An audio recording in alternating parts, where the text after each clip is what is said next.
Hello, everyone, and welcome back to the channel for another Total War live stream. Today, we're taking a look at Rome Remastered's latest and final patch, which has some huge implications for the game's longevity, particularly when it comes to modding. When Rome Remastered was announced, modding was a centerpiece of the marketing campaign, and my excitement for the game hinged on the prospect of unlocked faction and region caps. My imagination was running wild thinking of the modding possibilities, Lord of the Rings, stuff like that. But when the game launched, I came crashing back down to earth like the Hindenburg. They didn't unlock the faction or region caps like they said they would, and I had forgotten just how bad, and I mean atrocious, Rome 1's pathfinding was. Let's just say I was blinded by nostalgia, to say the least. I thumbed it down in my review, but I promised that I would revisit it once Feral patched it. Since this is now the final update for the game, at least the final feature patch, I figured now is the time to revisit the game and see if it lives up to the potential it had prior to its launch. So, this live stream is going to entail first going over the patch notes. We're going to go line by line, at least for the things that are most interesting. And then we're going to test out a custom battle and do a little bit of the pathfinding wonkiness there. And then we're going to play some campaign. We might play Total Conquest. We might play Vanilla. We'll see how it goes. So if that sounds good to you, I hope you'll leave a like and sit back and relax. If you're watching this after the fact as the video on demand, there will be timestamps down below for the different sections. So if you're just interested in the gameplay, you can skip to that. If you just want the patch notes, you can skip to that as well. So let's get to the patch notes.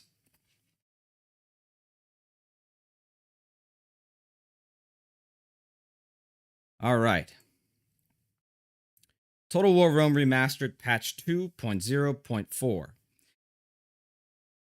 It's heavily focused on improving and expanding modding capabilities. It also includes UI and UX changes, minor AI improvements, localization fixes, and further quality of life improvements.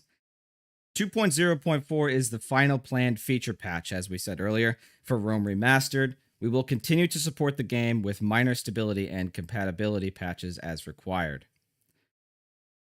So this is a beta patch. So if you haven't done this yet, if you've never used a beta patch and you want to use it now, you just go ahead and right-click on your Rome Remastered link in your Steam library, go to the betas tab, and then choose public beta 2.0.4. But then just remember that once the official patch launches, you may have to get rid of that beta patch in the same way you enabled it. That's something that's tripped me up before playing Troy. All right, so let's start with the UI changes. Added toggle menu functionality in replays, allowing players to enable or disable UI elements. Added full-size unit and building details panels. Region names beneath settlement tags, that's big. Added current population and public order information to the captured settlement screen. That also is big. I think Rome 2 has some issues with that too, where you don't really... you can't see what's in the settlement when you capture it, so you don't know if you want to loot it or raise it. Added a previously seen Fog of War stage to the minimap. Added religion percentages to the settlement icon tooltips. That's another thing that's big. Maybe we'll play Barbarian Invasion then later on, to see if we can test out some of this tooltip stuff. Settlement religion and non-player settlements is now visible if population loyalty is visible. Added tooltip specifying if characters or settlements are rebels. Added rebels portraits for Roman rebels. That's not that important. Improved how units in the unit card bar are ordered when grouping and ungrouping. Improved visibility of construction and recruitment requirements for all buildings and units. That's important. Rome Remastered's UI is it's a doozy. That's certainly unique. People have very strong opinions on it. The classic camera field of view now matches the original game. Reduced various minor instances of text clipping, various other minor improvements. Okay, let's take a look at chat and see if we can catch up here. What's going on, Georgie? Thanks for being on the stream. Greetings, fellow gamers. I hope Total War will implement some of the political options that are available in Imperator Rome. I've never played Imperator Rome, but I'm a big fan of political intrigue in these types of games, and I really hope that Total War continues to, not shy away from political mechanics. Like, I don't like how dumbed down Troy is when it comes to political mechanics. There's like nothing. Streamlabs. Charging noises intensify. Please restrain from spamming caps. Yeah, the bot's back at it again. What's up, Kimball? One of the coolest things they added was support for unit variation, not solely limited to faces. The Imperium Surrectum added shield variation for individual units, for example. Yes, the Terminator made a video on the patch earlier today, and it was great. He showcased some of that unit variation, and I was blown away. I actually straight up said out loud, sitting here alone in the room, I was like, whoa, when I saw that. It was a big deal. All right, let's get back to these patch notes. General gameplay. Achievements are no longer disabled if mods are enabled. Thank God for that. Fix the trigger for the achievement. I don't care about that. Rebel merchants. Assassins can now queue movement orders for the next turn after completing an action. Armies can no longer construct sap points unless they have units present that can use them. That's nice. Improved and simplified RAM outlines and hitboxes. Okay. Sound. Improved pre-battle speech elements and fixed issues with delays before cheering. I thought that was fixed in the last patch. Interesting. I guess we'll test it out and see if it's actually fixed this time. Fixed an issue with audio ducking when battles were paused. And fixed an issue where units would say, orders completed, when given invalid orders. Campaign. Added functionality for cycling through multiple family trees within a faction. That's nice. Fixed an issue where AI factions would request trade agreements when a trade embargo was established. I can't wait to... Catalyst says, I can't wait to see story-based mods where they use Marian Reform-like events to add more flavor. Yeah, same here, man. Fort layouts are now consistent rather than randomly generated per battle. That's nice. Improved drawing and placement of units in enclosed areas. If that's like the select and drag, then if that's what that's talking about, then that is a welcome change. Unit users can no longer select invalid formations. Okay. Improved pathing when choosing the first point on a path. Sounds good. Altered conditions for stopping a charge. Improving units' ability to close gaps on enemies. All right. That's nice. Yeah, units are kind of like... There's this delay in this game that the newer games don't have, where units are like, you issue a command, and they kind of just like do this like stop thing. They got to come to like a complete stop, it feels like, almost, before they like initiate the next command. So if that kind of smooths that out, that change, then that'll be definitely a welcome change. Minor improvements to a number of aspects of wall pathing logic. Optimize the grouping algorithm for units on walls. Implemented new algorithm to improve AI task assignment. This could be big.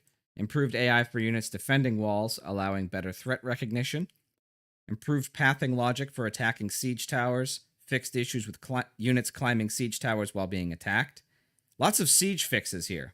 Improved consistency of attacking AI, making AI units more likely to pursue the same objectives rather than switching. Dude, charging noises intensifies. You just can't catch a break from the bot, man. Stop using caps. Improved pathing for units pathing through gates, or passing through gates. That's good. Maybe we won't get maybe we won't get the Black Friday effect anymore then. Let's hope, huh? Improved infantry AI to prevent them from chasing cavalry units that are impossible to catch. Improved defending AI, artillery AI to relocate and keep targets in range. What's up, LA Ingram? Good to have you here, man. Enemy AI is now more dynamic when defending a settlement plaza. We'll see. In settlements with no walls, AI now considers the areas within and without settlement boundaries as the same, improving AI behavior in these scenarios. Lots of siege fixes here. Improved unit facing direction when defending junctions. I'm not sure what that means, but I'll take it. Units now move around rams rather than run into them. That's good. Couple crash fixes. And now, the juicy stuff here, modding. New UX features. Better support for displaying negative capabilities in the UI. Plus and minus now displays correctly based on the value provided, preventing display errors such as bonus plus minus 5. Okay, that's cool. Added functionality to specify custom loading screens. That's good. Hex values in UX. I don't really understand that, to be honest. Oh, for colors. Okay. Added functionality to display conditional strings in various information panels, tooltips, and the building browser, meaning complex item requirements could be more clearly displayed. Nice. Added the ability to define the max line count for multi-line strings. Factions lifted previous hard-coded limits on faction numbers, allowing for a virtually unlimited number of factions. Cool. So the very first Rome Remastered video I made, this is right after it was announced, I was like super excited about this. The fact that they were going to be unlimited. I think I put in the title, Rome Remastered will be like infinitely moddable or something, right? That wasn't the case, turns out, when the game launched. You know, we still had the like 20-something faction cap, but to see that that's finally getting lifted now, that's gonna be great. Better late than never. Full credit. Added support for multiple super factions. I don't know what that means. But cool. Does anybody know what this means? Super factions? Let's check chat here. Imagine the catalyst says, imagine the possibilities, like having a Pompey Caesar campaign finishing with Mark Antony into Octavian and Agrippa. Yeah, that could be cool. Although I'm not sure how you would do that and have it be remotely sandboxy. That's like the stars would have to align for that to play out the way it played out, even remotely, the way it played out in history. Super factions have their own shared line of sight. Okay, so I wonder if super factions are like the Roman houses system. You know, the Julii, Scipii, Bruttii. Melkor says super factions are like the Roman Senate. Okay, cool. Senate super faction now supports more than 3 child members. Yo, that means, and this was a suggestion that Melkor made before we quit YouTube, the first time, was that Carthage should have been a super faction, just like Rome, which I 100% agreed with. And if I can remember what he said something like, Carthage is the most underrated empire in history, or something like that, which I agree. Carthage gets slept on. You know, Roma boos. They love to bash Carthage, but listen, those Phoenician boys, they knew how to sail. That's the truth. You can now have infinite super factions and as many factions as you want in them, plus loads more stuff. That's awesome. Improvements to loyalty and shadow factions. Improvements to loyalty and shadow factions. Example, the Western Roman rebels are a shadow faction of the Western Roman Empire. Oh, that's awesome. Simplified shadowing so that shadowed factions do not automatically shadow back. This is just like Inception at this point. I'm not even understanding what that means. But great, thumbs up. Added functionality for shadowed factions to have captain portraits. Oh, wow. That's cool. Didn't know they didn't have them. Player factions can now trigger shadow faction switchback. Example, defeating the Western Roman Empire as the Western Roman rebels results in the player becoming the former. Improved behavior of shadow faction resurrection. Example, resurrected shadow factions now receive 1.5x of the revolting settlement's income up front. Wow, this is pretty cool. Emergent faction improvements. You know, I forget that Rome 1 didn't have emergent factions in the beginning. And this is dating myself here, but me as a kid playing it for the first time and realizing that there was no emergent factions after coming from Medieval 1, where factions reemerged all the time, was a big disappointment. Added modding functionality for previously hard-coded emergent factions. Hell yeah. All factions can now be emergent or re-emergent. Hell yeah. Added a new subscript to control when emergent factions are triggered. Wait, question about this, by the way. Because I'm, again, going back to Medieval 1, if your family, everybody in your family died, you lost the game. if you had, it was like Crusader Kings in a sense, where like you had to have people in your bloodline still alive, or you literally lost the game. And if it happened, it applied to the AI as well. If the AI, you killed everyone in the royal family, the cheesy thing was to like assassinate the Mongols when they showed up, you know, assassinate their leaders, and then they would just become a bunch of rebel stacks. Is that also the thing in Rome 1 and Medieval 2? It's been so long, I don't remember.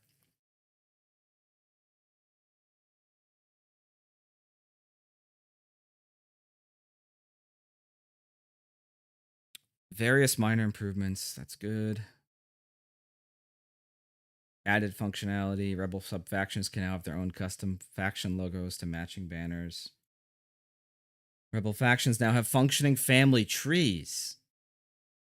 Wow, we could get like a this is I'm going right back to like around April with the hype train, thinking about Rome remastered with like Rome 2 amounts of factions where there's almost no, like every single region in the map is basically its own faction. That is now theoretically possible. That's awesome.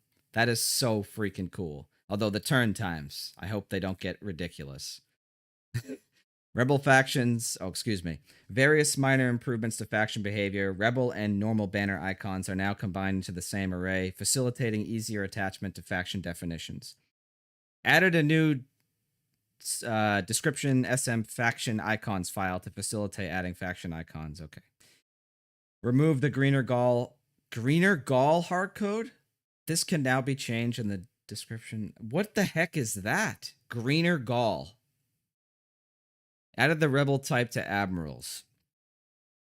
Culture. Lifted previous hard-coded limits, adding support for a virtually unlimited number of cultures. Hell yeah. Added functionality to control Roman faction AI assists via data files. Added functionality to specify barbarian-like cultures without needing a single culture name. Barbarian. This is just like super in the weeds, guys. Various other minor fixes and improvements. Religion. Lifted previous hard-coded limits, adding support for a virtually unlimited number of religions. Interesting. You know, I wonder if there's going to be any mods that will add in a religion system into the Imperial campaign. I love the religion system in Barbarian Invasion. It's not that in-depth, let's be honest, but I like that it exists. It adds just a little bit of immersion to the campaign. Like the fact that you could have like your faction leaders will get characters in your faction will get traits like, oh, this guy's a pagan, even though the religion is of the state is Christian, and you get like cool little RP things like that. Love stuff like that. Religions can now specify a group. Don't know what that means. Religions can now have different unrest multipliers against other religions. Okay, very cool. Rome 2 has that. Added functionality to define unrest levels relative to the settlement population. Updated appropriate user experience and data files to allow for extra religions. Let me check up on chat here for a second. Hey, Happy, I tuned in late. What was the biggest change to the patch? Biggest changes to the patch are unlocked faction caps, unlocked culture caps, unlocked religion caps, unlocked region caps. Okay? That means, essentially, that for enterprising modders, you could like have an unlimited size Rome Remastered. You can have hundreds of factions, just like Rome 2 has. That's a huge change. That was what we were promised originally. At least that's what it was alluded to in the marketing. And now we're finally getting it. So that's a huge difference. We're going to go into the nitty-gritty once we're done with the patch notes and actually get into the game and do a little pathfinding testing and things like that. And then we're going to just like relax and play some campaign, probably Barbarian Invasion, but we'll see. We'll put it up to chat. Religion group means you can have Catholic and Protestant, Melkor says. They are different, but they have less penalties against each other. Oh, I see. Okay. That's cool. Georgie says, and unlocked unit count and settlements count. Yes. Yes. Well, I said regions, but yeah. Also, you can have variation in individual units. So like different shield patterns and things. That's a big change. No, it's not really a gameplay change, but it's a big change. Okay, religions. Let's see, where were we? Changed every instance of the religion pips from the sprite sheet to use external TGAs. Religions with no influence can now be hidden from the settlement region panel or religion panel. Modified the settlement religion panel to allow scrolling when more than 3 religions are defined and leave empty spaces when fewer than 3 are present in a settlement. Religions can now automatically generate an associated trait for themselves if one does not already exist. That's cool. That is really cool. The settlement religion panel always shows the dominant religion, not the official religion, assuming these differ. The official religion is shown in a tooltip alongside the reason. That's interesting. I didn't know that that was the case before. That is. Wow, that's pretty bad UX or UI design. The fact that that wasn't like that before. But hey, it's not like that anymore, so that's what matters. Added new religious conditions for buildings. Added a log conversion calc command line option to log the end of turn settlement religious conversion to the command line. Jesus, that's a mouthful. Expanded traits and followers to allow more than one religious effect. Oh, so could you have someone who is like a pagan and a Christian at the same time? Because that could be kind of weird. Various minor improvements. Nice and vague. Let's check chat.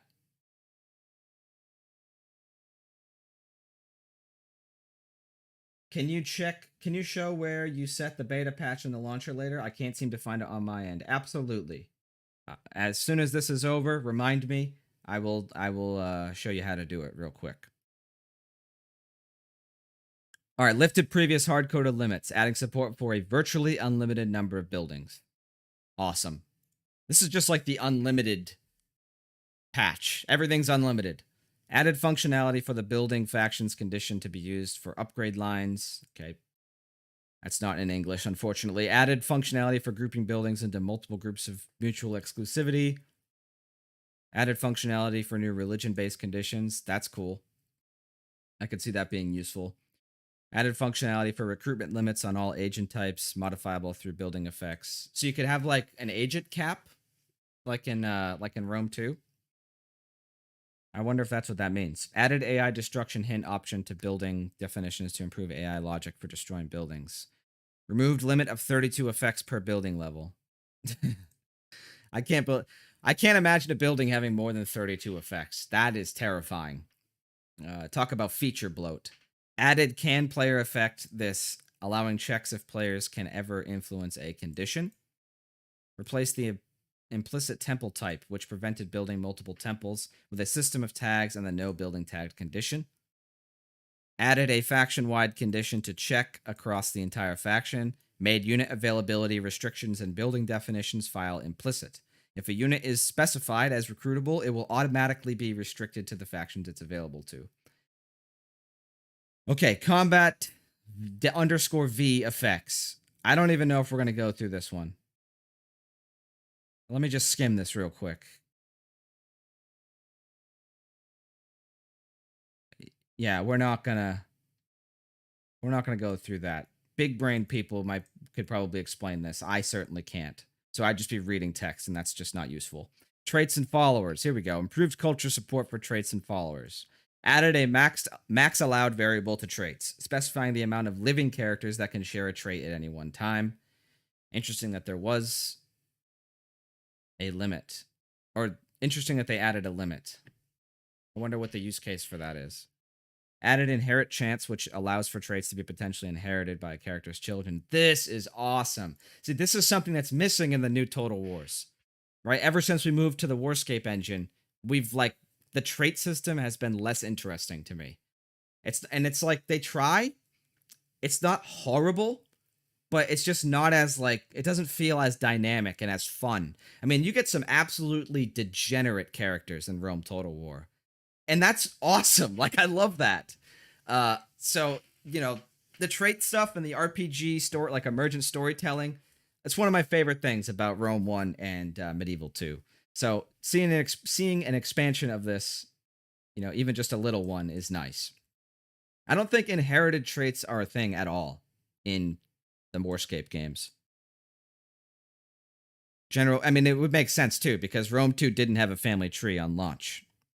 And there's still only a maximum of 6 traits per character, which I hate. General gameplay. Added mod accessible toggle for garrisons affecting revolt chance. Added scorch effects to campaign toggle. Added an extremely hardy attribute to units. Sound. Made looping sounds not affect fading status, meaning fades will persist between sound loops.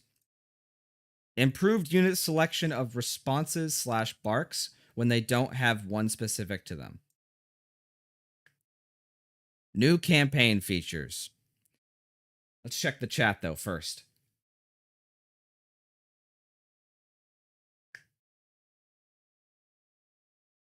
To be honest, you are the only YouTuber whose streams I'd watch all the way. Thanks, man. I appreciate that. No, Terminator streams as well. I love his streams. But thank you, though, man. I appreciate that.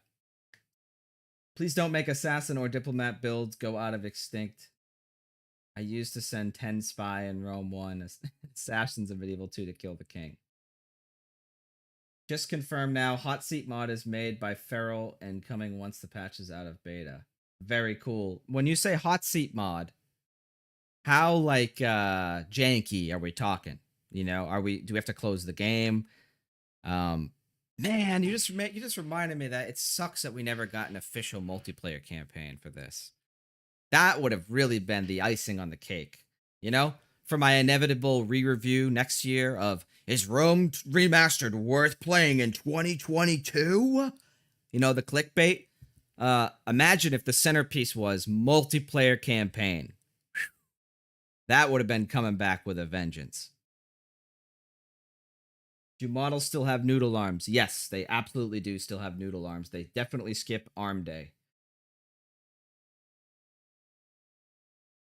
Nope. Did anybody answer, by the way, if you eliminate a faction, if you can eliminate factions in Rome 1 and Medieval 2 by assassinating all of their family members? Is that a thing? Or did they get rid of that?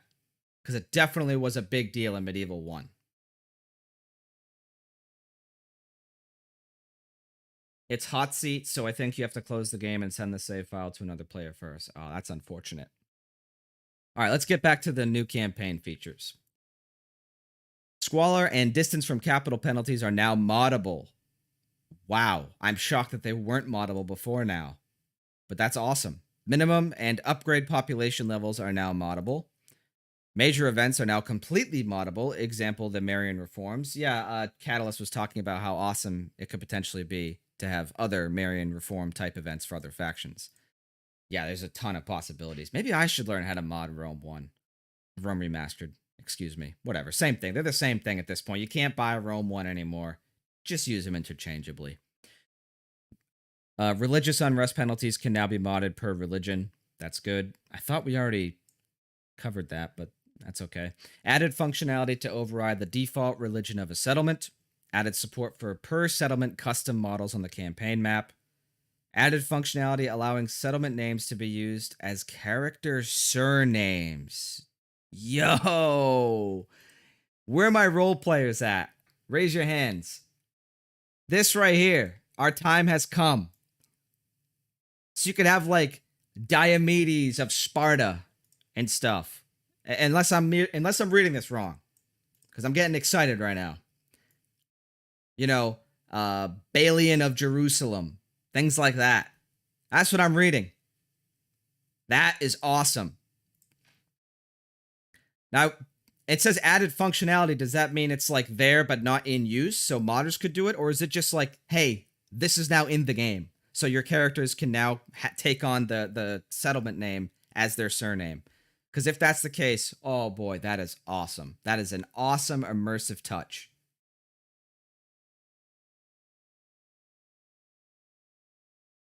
Hey, what's up, Toxborg? Thanks for being here, man. Looking forward to our Risk game. Added functionality allowing use of settlement loyalty / public order as a region income multiplier. Example, the happier the population, the larger the multiplier. Added functionality for ambient models on the campaign map. I don't know what that means. Added support for ambient objects in the sound bank. Again, don't know what that means. Sounds good. No idea what it is. Added resource types and ambient objects to SMO object bank. Yep, not English, unfortunately. Added functionality to define specific brigand and pirate factions per region.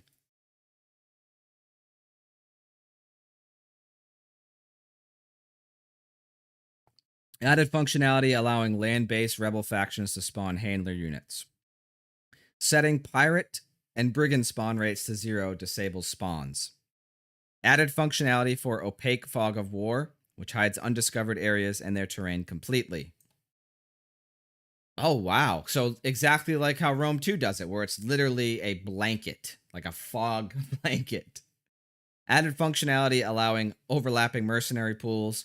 Added functionality for customizing unit movement multipliers on the campaign map. So like all cavalry armies and stuff could go faster than all infantry armies. That's cool. Added support for specific AI recruitment bias using recruit priority offset.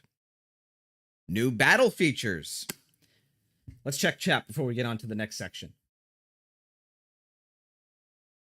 Hey, Charging Noises Intensify says, hey, I kind of hate to say this, but you should definitely continue your Thrones campaign. Oof. Now that is a cursed comment. Multiplayer campaign would have been so great. I agree. Dennis HRG is a role player enjoyer. Sextus Scipio of Patavium. This is why Rome Remastered will be better than Rome 2 and Attila 100%. I wouldn't jump to conclusions yet. The potential is there, but I've made haughty predictions like that for this game in the past that turned out to be wildly untrue. It was always in the game, I think, but now it is also moddable. Oh, cool. Magi would be glad. Yeah. Magi is a narrative and RP enjoyer, and so is Toxborg.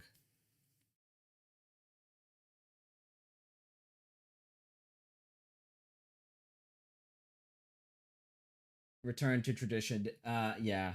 I remember you, dude. You came in on the launch stream watching the Black Friday formation and the absolute dumpster fire train wreck that was Rome 1's pathfinding on release. But you know, props to you, man, for sticking it out. Added functionality for modding battle AI via data files. These values affect which orders the units are given, but not pathfinding / the way the orders are carried out. Wow. Okay, so it's still not like a full moddable battle AI. But it's more than what we have in the newer games, for sure. The battle AI is like the least moddable thing in the new games. Trust me, I've tried. Most you could do is like set it up. You can give the AI different formations to work with and then just hope it uses those better. But you can't like change the decision-making logic for the AI, the battle AI, unfortunately.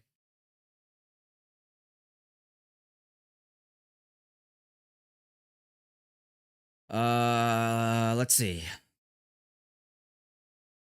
Increased maximum officer allowance from 3 to 9. Added the ability to vary. That's pretty cool, but imagine having 9 officers per unit. That's excessive. Added the ability to vary unit models, including based on armor and weapon levels. Dude, whoa, yo, hold on a second. Do you guys remember Medieval 2? How when you would get like more armored units that they would actually wear the armor in battle? That's what I'm reading right now. Unless my eyes are deceiving me here. If some modder really wanted to, they could make chainmail versions or plate mail versions of all the units so that when you upgrade their armor, they change their actual models on the battlefield. That is cool. Each unit can now define multiple soldier models in the EDU, and the soldiers will randomly choose between them. That's that variation we were talking about earlier. You can specify armor level and weapon level. If weapon level isn't specified, it will be set to all weapon levels. A total of 255 unique models can be assigned to a unit across all weapon and armor levels. Wow, that's awesome. Tattoo color variable. Wow, this goes in depth. Added further battle map sky modding options. Battle map sky. Now, I wonder if that means like literally the sky image, like the JPEG, or if that means like the weather environments, because battle like skybox modding is a big thing in modern Total War games, where it's like it makes a huge difference on the visuals of the game. So like Orbis Terrarum 2 for Rome 2, for example, is makes the game look so much better because vanilla Rome 2 is super washed out. True sky sequences can be modified per climate, season, weather time combination instead of just weather. Added functionality for importing / exporting game engine variables or loading them in for mods. Modders can now export their settings and copy the exported file into their mod. So this is like a debug thing, I assume. Let's check the chat.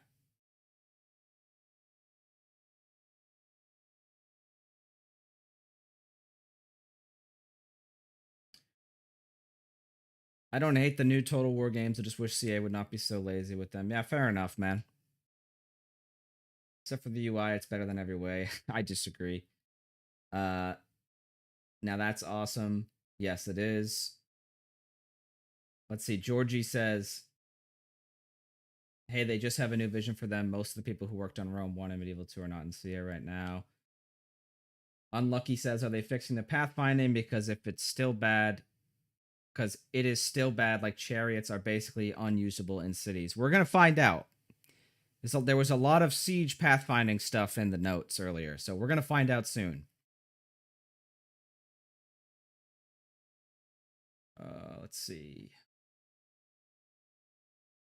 New Vision reaches Mr. Krabs level of greedy sometimes. I like that. All right, save game, record, enabled mods. Active mods are now stored in the save header and compared against the currently active mods when loaded. There's also new UI and altered the logic to display a confirm / cancel dialog when mods do not match. This allows users to choose whether they want to continue loading a save even with different mods.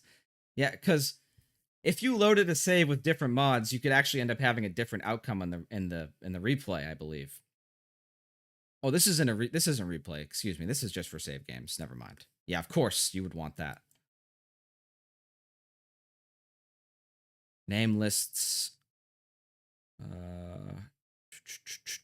Just skimming this, guys, to see if I can save us the...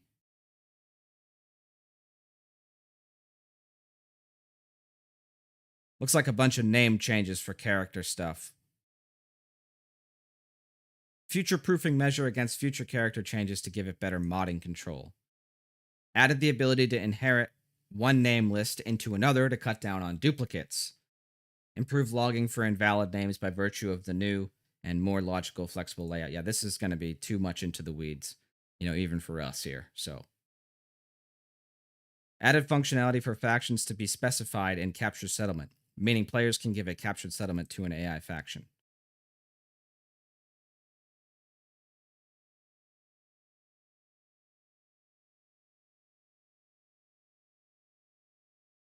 Fixed issues loading specific assets from mod folders. And crash fixes. Okay, that's pretty much it. Huge patch notes. Lots of great stuff. Unlimited faction support, unlimited religions, unlimited regions, variation within units. There's a lot of good stuff here, guys. So let's go ahead and fire up the game. But first, I'm going to show Georgie, I believe it was, how to get the beta patch. So give me 1 second here.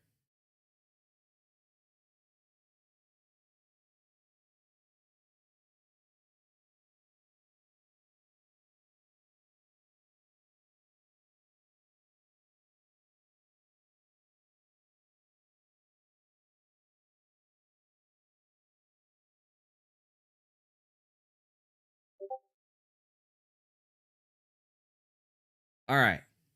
So, if you want to get the beta patch, which you absolutely should if you're going to play Rome Remastered, go over to your Steam library, right-click on Total War Rome Remastered, head to Properties, Betas, and then in the drop-down here, just press Public Beta 2.0.4.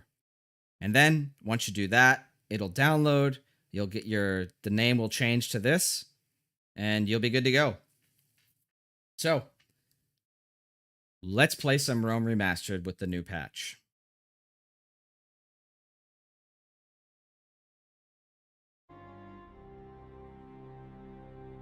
What do you guys want to do? What do you want to see first? Actually, no. First, we're going to do pathfinding stuff. Let's go to grassy flatland. We'll do an open field battle. And then we'll do a siege battle. And we'll see how the pathing is. And you guys can see with your own eyes, and I can see with my own eyes, how much better it is from launch. I did a little bit of testing, and at least in open field battles, it was significantly better. So that's good. Let's just do like your standard generic setup here. Go like a Premierian Reforms build. A Stati Principe Triarii.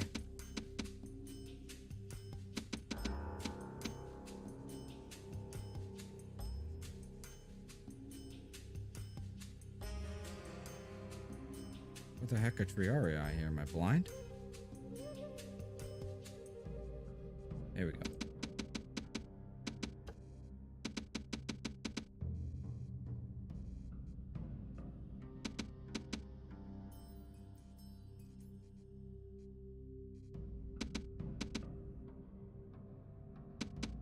And spend all the money.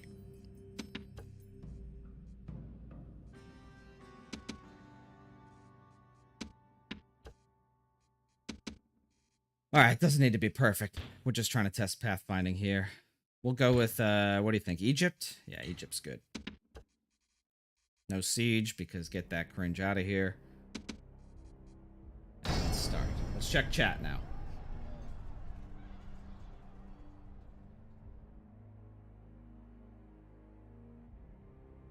Try all settlement variants. Hello, hello. What's up, Joe on it? Thanks for joining the stream. Yeah, I thought pathfinding and open field battles is fine, but sieges is when it gets kind of bad. That's how it was in, you know, on launch, but even open field battles had some yikes going on. Well, let's test the speech. The day has dawned, grim and terrible. But how much more terrible to be facing Romans such as us? Even now, fear must weaken the bowels of our foes. The Pharaoh has sent his servants against us. Do not fear them, for they will be cut down by us, just like other men. And draw strength from this fact. The enemy are so loathed that no ally can be found to support them. This day will be a day long remembered, a day that men talk about 100 years hence, the clash of great men. This is the stuff of the old epics, and today we create our own myth. We will be heroes. They have been led here by strutting fools and blustering morons. Now they will pay the price. There is no advantage in numbers to either side. Therefore, skill and courage will be the keys to this day's battle. But we are the stronger.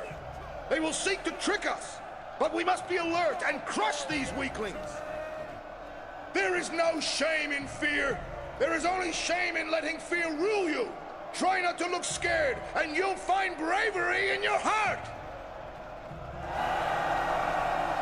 Oh man, what's with the delay? Thought that was supposed to be fixed. Epic speech nonetheless. Units, await my orders. Alright, here, first test we're gonna do is like a high level thing, so we're just gonna put everybody in a locked group. We're gonna hit start battle. We're gonna issue an attack command. And we're gonna see how the target acquisition goes. On launch, this was an absolute dumpster fire. They would all converge on like the centermost point unit once they got within range to pick a target. It was horrible. Let's see how it goes. Moment of truth. Much better.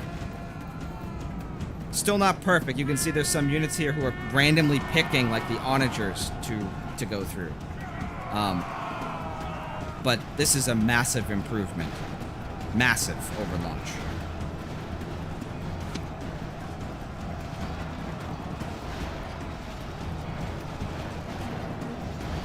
Now, obviously, this isn't how you would actually play a regular battle. Like, no one's just going to highlight all their guys and send them in. But it's useful for a test. So when you're managing, like, big armies, you know, it's especially with like missile units and stuff. I use the formation group locking all the time. It's basically like an attack move system. I'm shocked at how many people don't know it even exists. I've gotten so many comments of people on the Rome Remastered review saying, wait, that's a thing?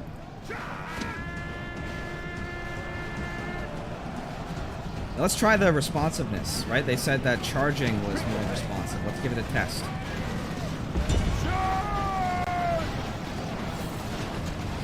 I was probably not going to work with them because they have to throw their Pila first.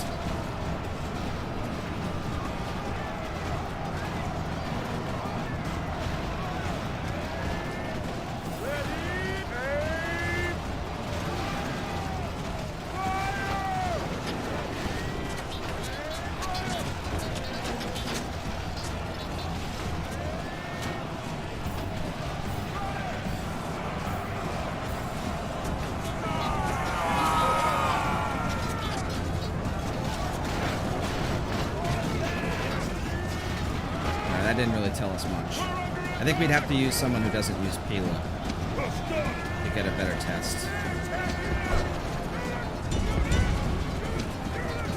Let's just see what happens if we just give them a quickie attack order like this. Oh, they're routed, so they don't want to cooperate.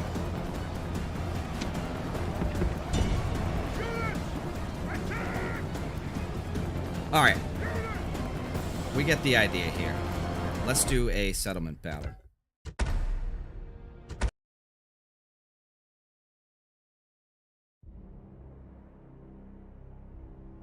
Yeah, return to tradition, man. Like, I get that you don't like Rome 2, and it's awesome that you have such enthusiasm for Rome 1, but don't spam the chat, man.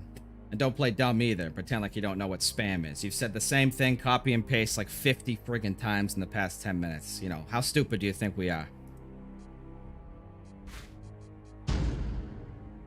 All right, let's go to, I guess Rome, right? Why not?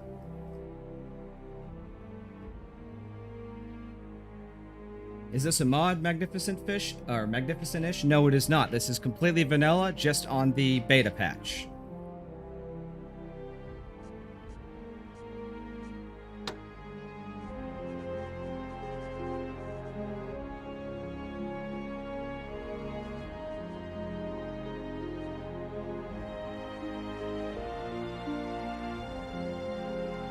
Toxborg says, I'm not used to that UI and had no idea what was going on in that battle.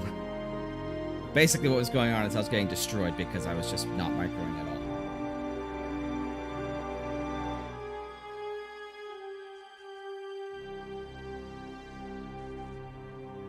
all. Alright, so are we defending here or battle settings? Let's see.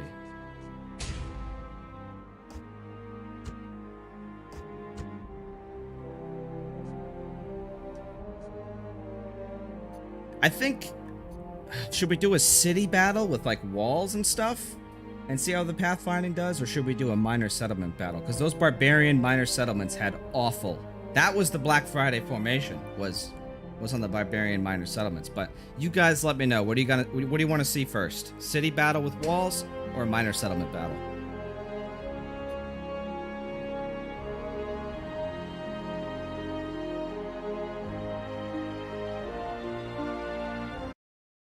All right, hold on. Return to tradition is going to have to return to the timeout corner for a second.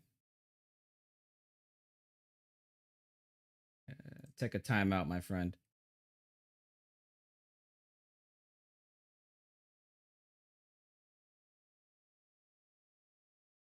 All right.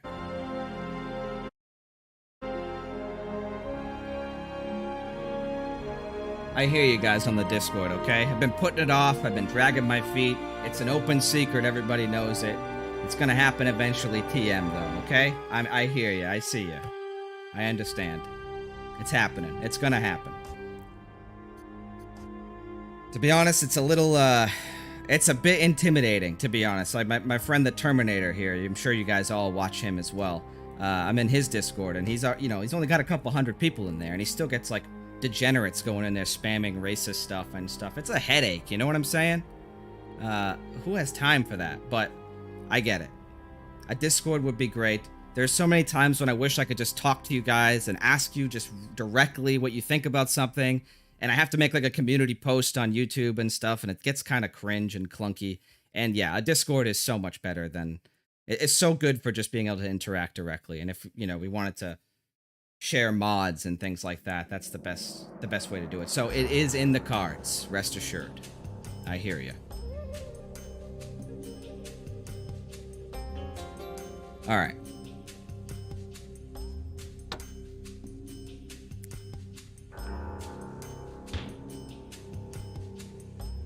Let's have the Seleucids come after us.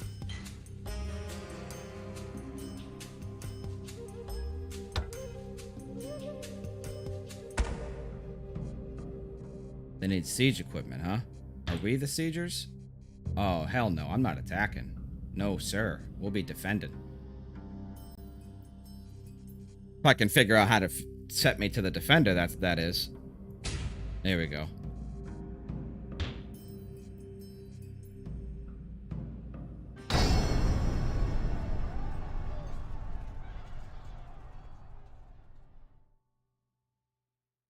Melkor says, just get good mods and they do it all for you. Yeah. Fair enough.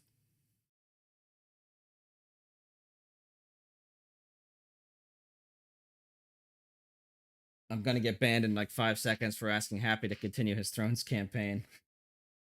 No, you're good, man.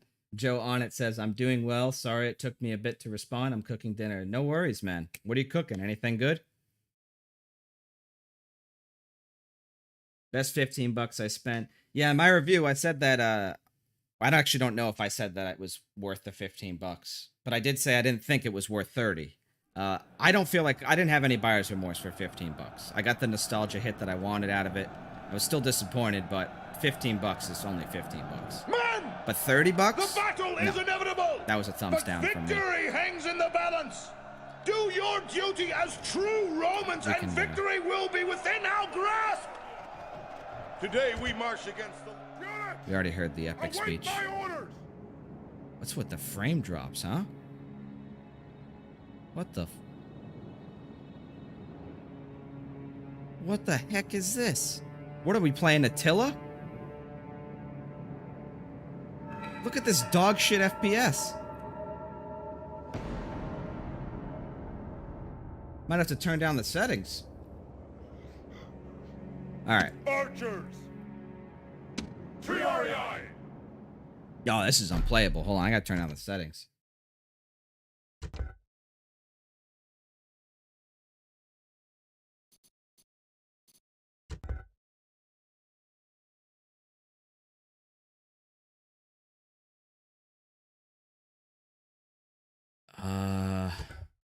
Can I just do like a... Yeah, alright, let's just go like medium.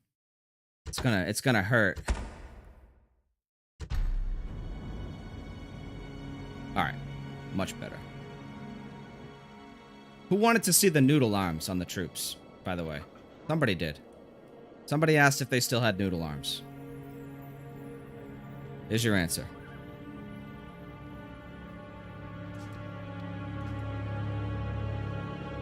It's alright though. I don't think the units look bad at all in this game. I don't think the visuals for a 2004 game, like the remaster looks fine to me. I had no problem with the visuals. I even like the saturated colors. I know people are like, oh my god, it's too freaking colorful. It's like a mobile game. But no, I loved it. Rome 1 was always goofy and super colorful. It's added to its charm, honestly. It was a huge departure from Medieval 1, which was super gritty and grimy, which I loved, by the way. Medieval 1 is top tier, creme de la creme of atmosphere for Total War. I want to make a tier list at some point for ranking every Total War game by its atmosphere. And spoiler alert, Medieval 1 would be contender for the top 5, for sure.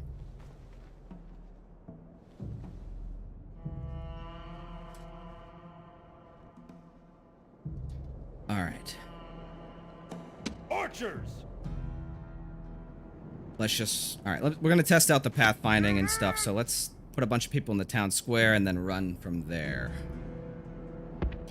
Units! Hurry! Units! Hurry! Hurry! Units! the Triarii at the gate and do a little noob V. Raise your hand if you've done this formation with pikemen before. That's everyone's hand should be going up right now. Put them on God mode. And move back. This. Battle, and let's just kind of like send people around. Double time!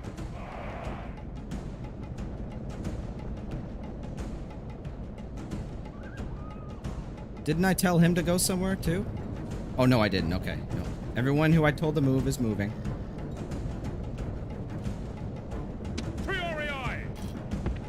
Run! Interesting. Did you guys see how it changed to a box at first? Units! Units! Hurry! Hurry!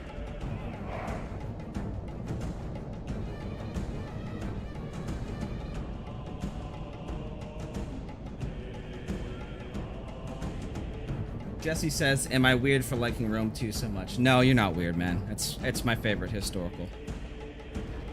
I will say it is getting a little long in the tooth, and I want CA to make a new grand-scale historical game. Because everyone has the different preferences. Totally respect that. But for me, I can't do monoculture settings anymore. I can't do the Shogun 2, the Three Kingdoms, the Troy, where everybody's just a different flavor of, you know, Japanese person, Greek person, Chinese person. It's just too, it gets too samey. I've been spoiled, utterly spoiled by Rome 2 and by Warhammer. So, totally understand if that's, you know, doesn't apply to you, but for me, I can only get so many hours out of those monoculture games. What are we thinking of the pathfinding, guys? So far, so good. We'll see when the fucking shit show starts, right? Like once the gate gets busted down. But just moving around here, everything's working okay. Units! Hurry! Hurry! Units! Hurry! Hurry! What? Whoa, whoa, whoa.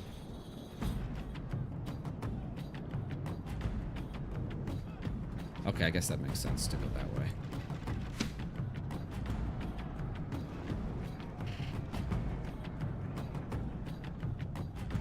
Any more Black Friday formations, says Apple Enjoyer? We're about to find out. Actually, no, we're not, because the RAM got destroyed.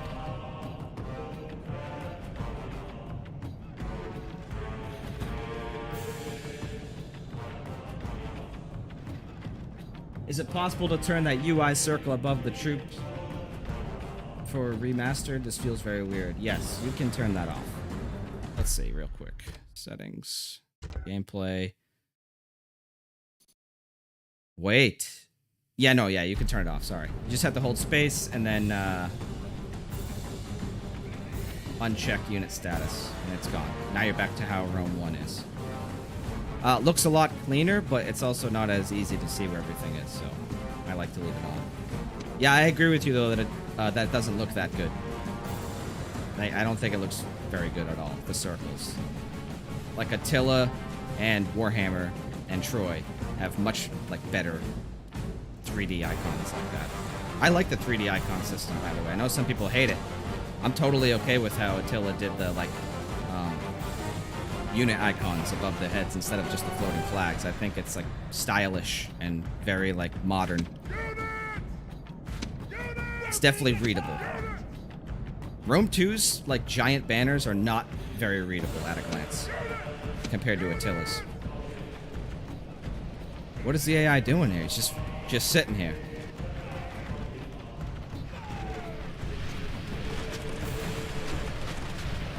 Very excellent use of Silver Shield Pikemen right here.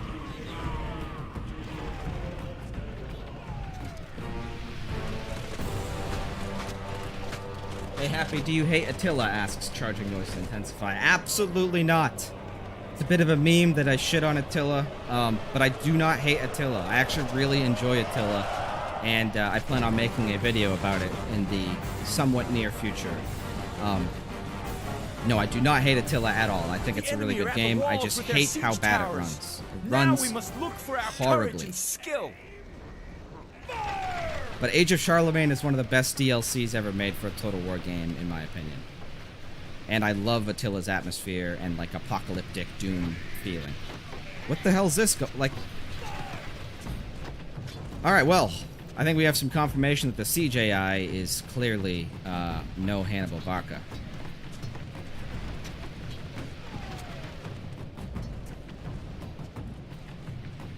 Is that the... Now, the question is this the pathfinding shitting the bed? Or is it the AI shitting the bed?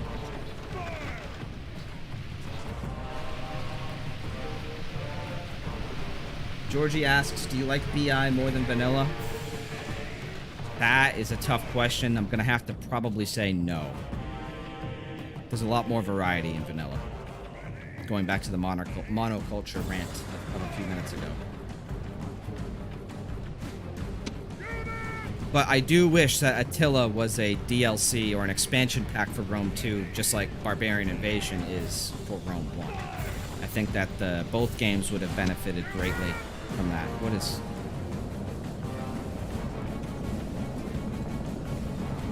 Okay. So the pathing around the city is doing all right. Oh, wait a minute. What do we got here, boys? What do we got here?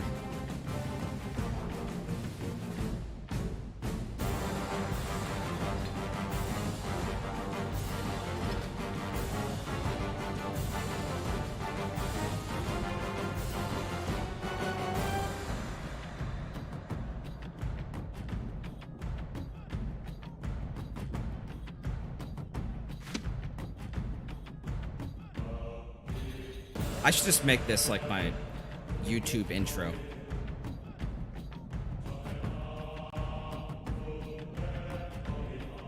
Just this on a loop. When Return to Tradition says Rome 1 is better than Rome 2, just this on a loop.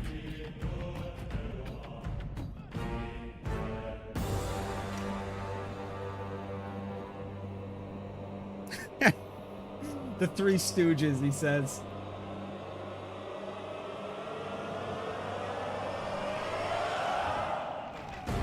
What's going on here? Oh, we're making some progress. Silver Shield boys. Sword Chamber says, or asks, what is in the new update? Lots. Unlimited faction caps, unlimited settlement caps, unlimited religion caps. Yeah, pretty much. That's the gist of it. Basically, hugely expanded modding possibilities. If you want to, if you want an in-depth look, you could just rewind the stream back to the beginning. And I go over pretty much line by line, almost. With all of the changes. Catalyst says Rome 2 has the same bug as well. Look, let me just be clear, okay? Rome 2 is not a perfect game. It may be my favorite, but it is full of terrible bugs and AI issues and head-scratching design decisions. Trust me, I'm the first person to take a shit on Rome 2. However, I mean, I don't know when the last time I saw the Three Stooges running around in Rome 2 was. And we're still here.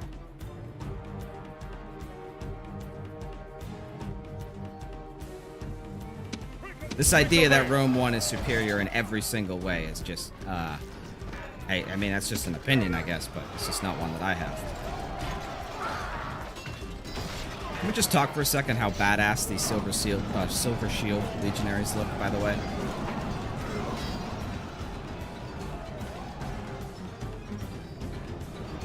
It's like the Twilight Zone. The AI is just sitting still.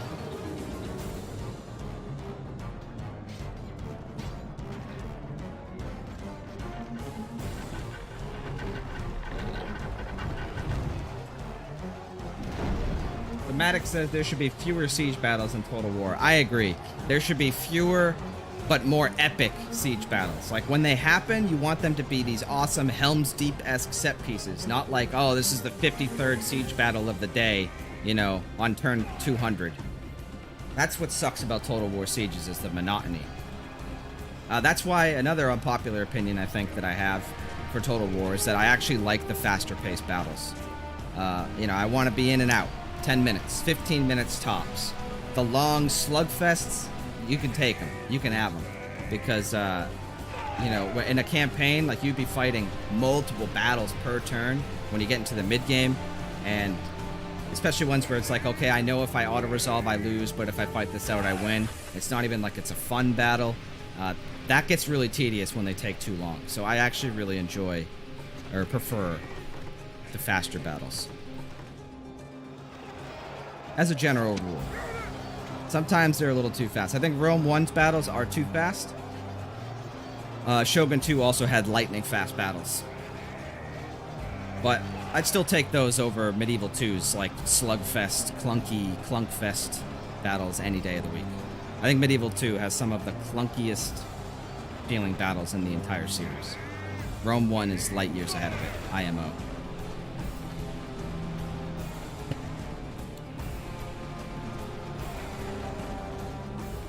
Unlucky says, yeah, late game it feels like homework walking around to each siege and clapping peasant cheeks. Yeah, the enemy agreed. have formidable siege towers at the walls. Prepare for some hard fighting. Oh, they actually got the siege towers up to the walls. Break up ahead. Move! Move! Oh. Move! Here we Move! go.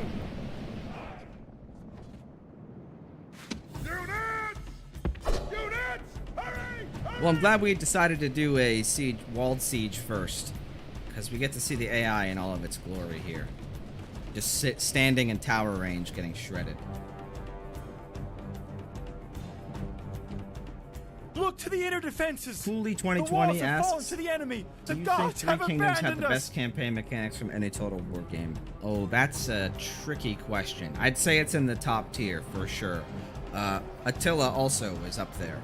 But I really enjoy Three Kingdoms campaign mechanics.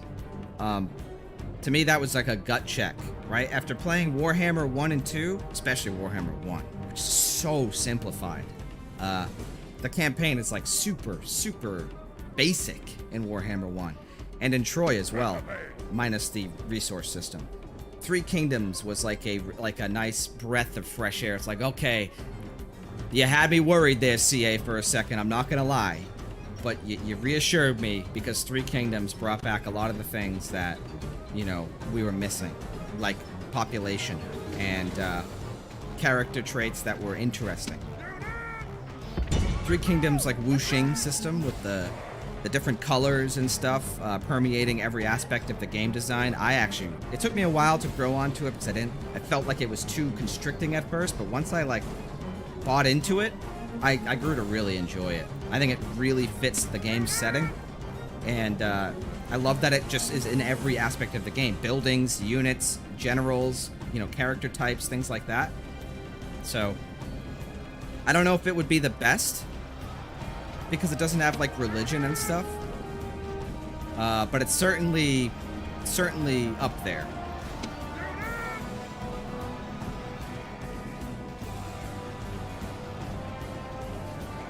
He's not even going to use his elephants to batter down the gates, is he? Oh, wait a minute.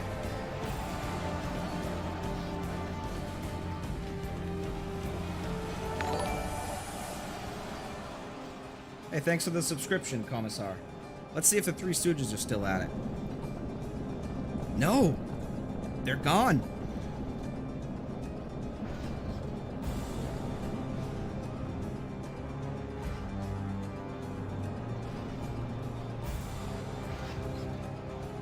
Coxborg asks, what is the best unit in Total War? Oh, towers, got it. Three Kingdoms is a shame it was not supported for just a little longer. Yeah, I agree. I was absolutely furious when that came out, the announcement.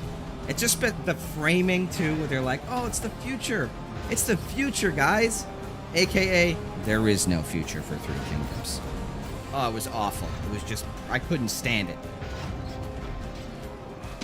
And I wasn't even at the time, too. I had only had like 50 hours in Three Kingdoms. I wasn't even a Three Kingdoms fan, but it was just the precedent. Like I was getting Attila flashbacks and Empire flashbacks all over again. CA abandoning their game. It just drives me crazy that you can't do that. You can't just stop supporting a game when it has bugs. That's terrible. And it's so easily avoidable, too. All they had to do was do like they're doing right now with Rome Remastered. Put out one final patch, make it clear that this was the final patch. Maybe a final DLC even, but just let people know ahead of time, like, hey, this is the end. You know, you prepare people for it. You actually commit to fixing bugs if there's still some remaining after that final patch releases. And then you don't release a video trying to spin it like it's some positive thing. You do those 3 things, you're good to go.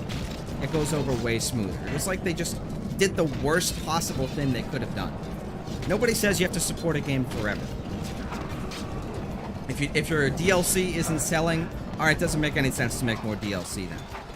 But to just leave it, leaving it in the lurch like they did with Attila, with the performance issues that game has, is just disgraceful.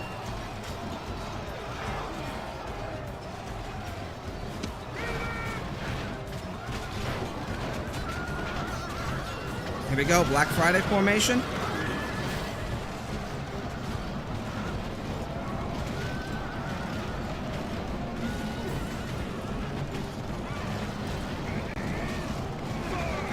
When the Steam sale hits, dude, that's everybody running into the Steam store.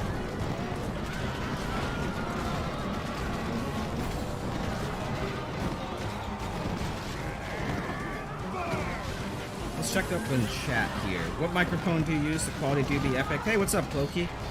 It's the Elgato Wave 1. And thank you. I'm glad the audio quality is good.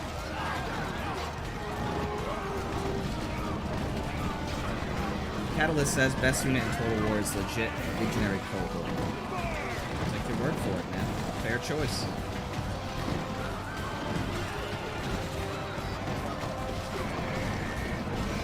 Still not as bad as Rome 2 Boiling Oil. Yeah, that's hilariously overpowered. Oh man, that's right. I have the description saying I'm playing Total Conquest. I gotta change that. Total Conquest is a, I guess you could call it an overhaul at this point for Rome Remastered that adds in like new playable factions and a bunch of new regions to the map.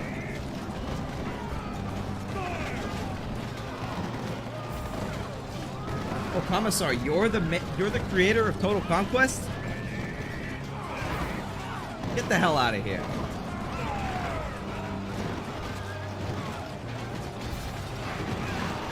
Legend of Total... Hang Lei says, Legend of Total War is the cheese of using expletive keys allowed. Yeah, he is. That's how he has fun. There is nobody better at cheese than Legend. He is a funny bastard, too. I enjoy it, man. I embrace it. I don't cheese, but I don't shame anybody for cheesing. Because guess what? The AI is cheesing you on Legendary. They cheat like crazy. So that's the only way you can play fair. Unfortunately, Total War AI is not good. But to be fair to Total War, 4X games in general have atrocious AI. Civilization has arguably even worse AI than Total War does. And it's just embarrassing. It sucks. It's a disappointment for sure. But yeah, it's not something that's unique to Total War. Not that it like lets Total War off the hook, okay? But it's got to be real. Nobody is really like that I know of has really gone out of their way to make an RTS with like really good AI, with the exception of Age of Empires 2 Definitive Edition and StarCraft 2. Those are the only RTS and 4X are completely different genres. I shouldn't be lumping them together, but Total War kind of blends the two, so that's why I felt the need to bring them up. Those games are the only ones I know that have really put focus into the AI. And Age of Empires 2 Definitive Edition's AI on the max difficulty will whoop your ass if you're not good at the game, which I am not.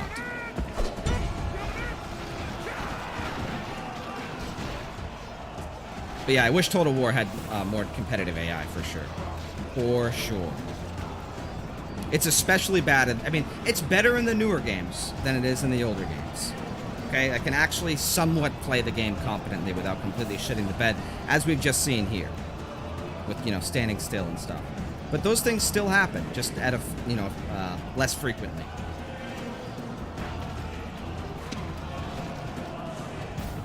We're under attack! Oh, that's right. Melkor is the other creator of Total Conquest. Am I from Jersey? No, I'm not. I'm originally from Massachusetts.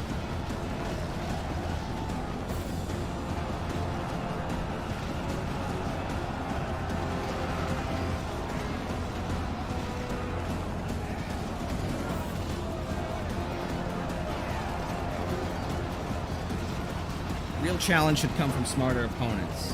I agree completely. Commissar says AI is one of those things that's absolutely hard, or absurdly hard to code. I'm hoping improvements in machine learning will aid that. Same. Relic, the developers of Age of Empires 4, said that they're using machine learning to improve Age of Empires 4's AI. I can tell you from playing AoE 4 that the AI is obviously pretty good at macro and managing its economy and especially like late game stuff. But in terms of like micro, it's still atrocious.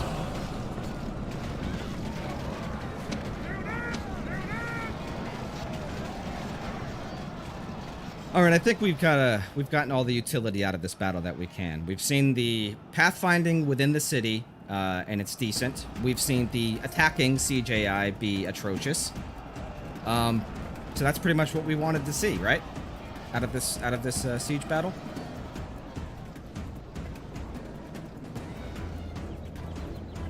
Merlin says, the only thing that's 100% perfect in the remaster is the soundtrack. You cannot get better than Rome 1 soundtrack. Yeah, I agree. Rome 1 soundtrack is absolutely legendary. Although I will say, Richard Beto, the new guy that they got, he's not really new anymore, but the guy that they replaced Jeff Van Dyke with, starting with Empire, he got off to a really, like, limp dick start with Empire, in my opinion.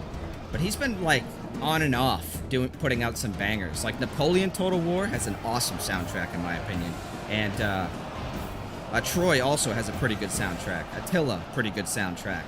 The Warhammer games, solid soundtracks. Three Kingdoms, solid soundtrack. So, you know, but Jeff Van Dyke has this very unique style with the like modern synths and stuff that he uses for the Rome 1 soundtrack. It's just awesome. And his Medieval 1 soundtrack is just that main menu theme, man, just chills down my spine.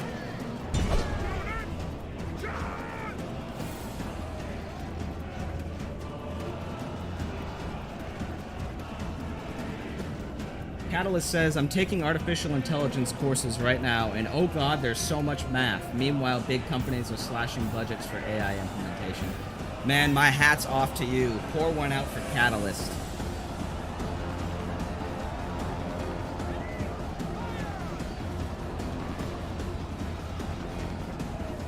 Andrew says, I think Napoleon's soundtrack is the best in the series. It's nice to see some love for Napoleon's soundtrack, The enemy man. general is slain. It and really now his is men an fear absolute us. banger. It is time to press the attack. That main menu theme, hell, the trailer music. When Napoleon's like, my enemies are many, my equals are none. That whole trailer, absolutely hair-raising soundtrack.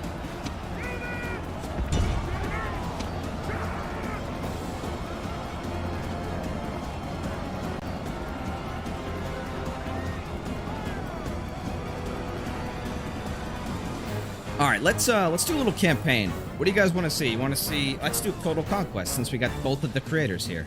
Let's do that.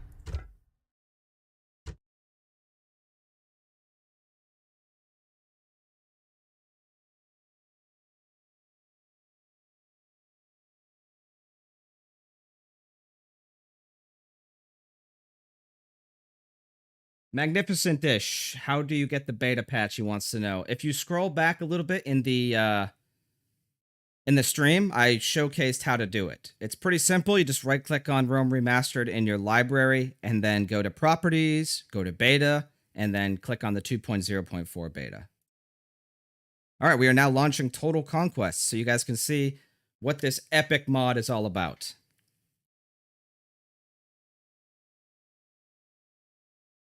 Georgie wants to see a minor barbarian settlement siege. Yeah, we were supposed to do that, weren't we? And the mod author of Total Conquest, Commissar, is getting cringed at the moment by the Streamlabs bot.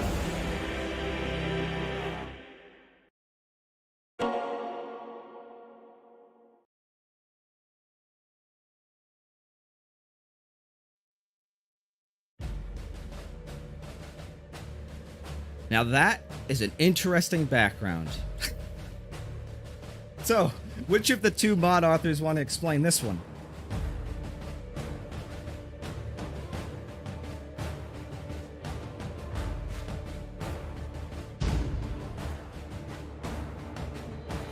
Actually, wait, I have a question since I got both of you here. Are there any plans for doing a barbarian invasion Total Conquest?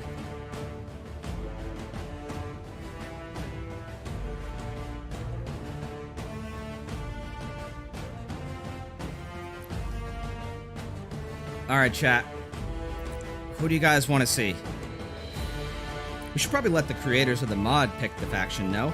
Since they would know. They would know how to put the best foot forward.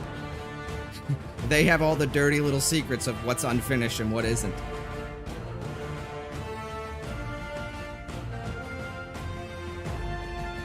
Jesse says, thanks for the stream. Very enjoyable. Looking forward to your next video. Thanks, Jesse. I really appreciate that, man. The next video should be...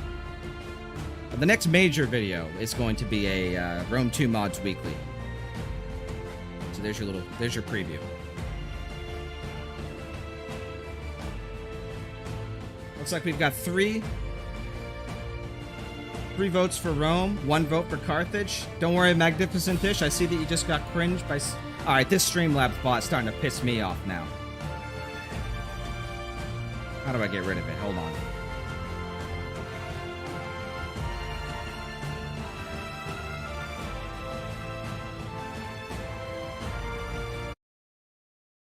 I'm gonna see if I can turn it off real quick. Hold on.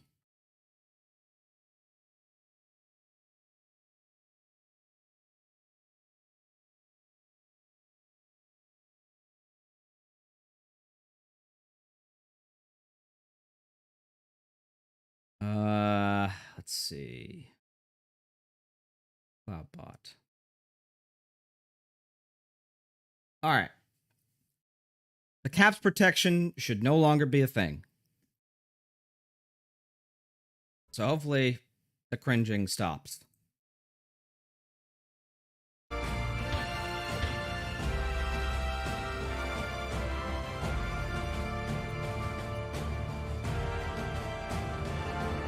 I'd go for Rome, Seleucid, or Brennus Host, according to Commissar. Alright, we're gonna go with Rome.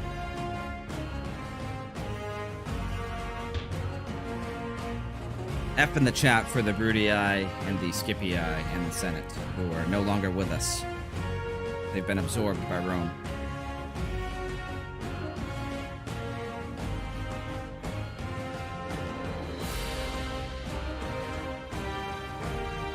Yeah, alright, we got everything on, remastered. We got all the remastered improvements enabled. Right, we do, right? Okay. Oh, wait, there's a background, hold on. How come that took... Why wasn't that in the beginning? That's cool. I was memeing, but actually this looks awesome. Nice. Alright, here we go, Rome. I'll just go with medium difficulty, short campaign, start campaign. I'll be right back, boys. Gods. I hate Gauls. My grandfather hated them too. Even before they put out his eyes. Did you think I'd be out here on the frontier without good reason? Yes. Rome needs a strong frontier. No! Rome doesn't need unwashed barbarians at her gates. So, that's why I'm here. The leader of the Julii, to bring Roman order to stinking Gauls. Revenge? That'd be good too. This war against the Gauls won't last long. And when it's done, I've got plans. This is all about power. Power in Rome. Going down that road means dealing with all my rivals. The Senate, the Greeks, those Carthaginian elephant riders, the Scipii and the Brutii families too. After all, the man who controls Rome rules the world. And one day, I will be emperor.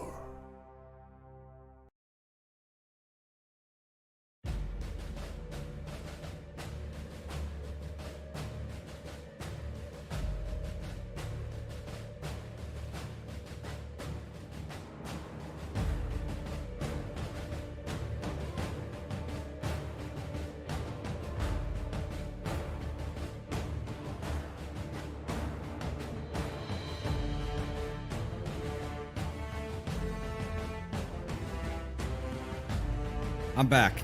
I got a throwback question for you guys. Did anybody here play the RTS game Rise and Fall Civilizations at War? The Roman Republic. As a consul of the Republic, the Senate has tasked you with repelling the invasion mounted by Pyrrhus of Epirus. Big Daddy Pyrrhus! Should you fail, all of Italy will fall into barbarian hands, and our great city will be humiliated and destroyed. I love that. Everybody's a barbarian. If you're a Greek, everybody not Greek's a barbarian. If you're a Roman, everybody not Roman's a barbarian. Everyone's a barbarian. Should you destroy Pyrrhus, your next task will be to conquer Magna Graecia, along with Sicily. This should be enough to secure the loyalty of our northern protectorate, the Etruscan League. Every character in the Republic is aligned to one of the parties in the Senate, the Optimates, the Boni, or the Populares. You can check allegiance by viewing their traits.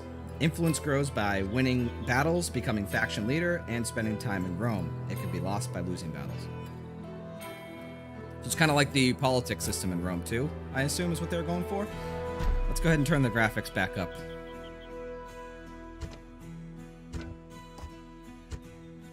Oh, wait a minute. Unfortunately, I think the unit scale...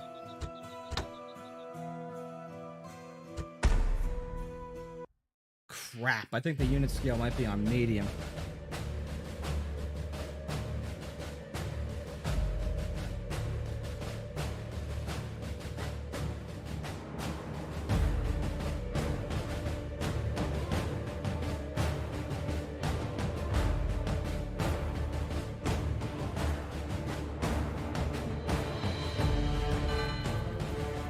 Is the intro daring to call Greeks barbarians at that time in history? Yes, it absolutely is. Damn it. Orders? Gotta restart the campaign, unfortunately, because I was playing on medium unit size. Imperator.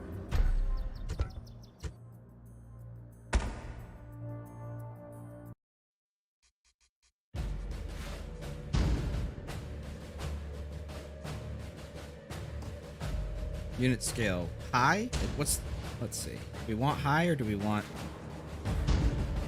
ultra?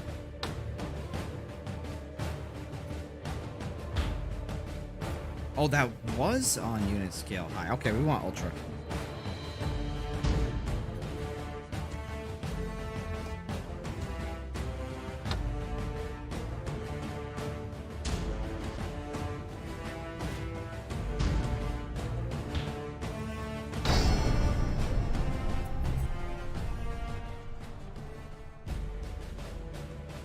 Thematic says medium scale is better for pathfinding. I'm sure it is. However, this is total war, not total medium. Alright? Made absolutely no sense, but we're gonna roll with it. James the Eyeball says, I wonder how many people play on lower unit scales. Legend of Total War talked about this extensively with regards to Warhammer 2, and he was saying that like lower unit size benefits magic users, I believe, or single entities. I don't remember. But the balance does change depending on the unit scale, at least for Warhammer. I would assume the other games as well. Imperator. All right, here we go. So, the Etruscan League is our... Let's see the alerts here. Wow, is this Melkor's outro soundtrack playing right now in the background? As if so, touche. Nice self-plug. I have to tell you, I respect it. Game respects game.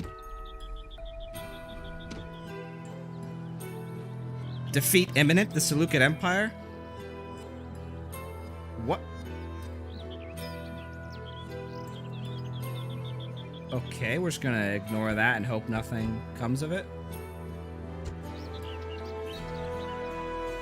Oh my god, I gotta get readjusted to this UI, boys.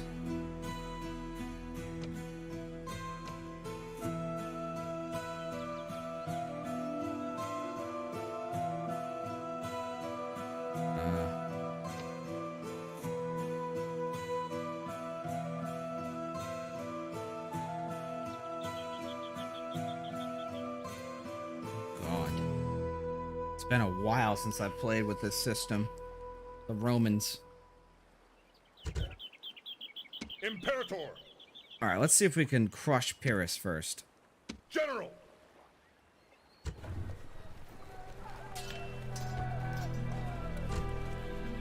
Unfortunately, we're losing money.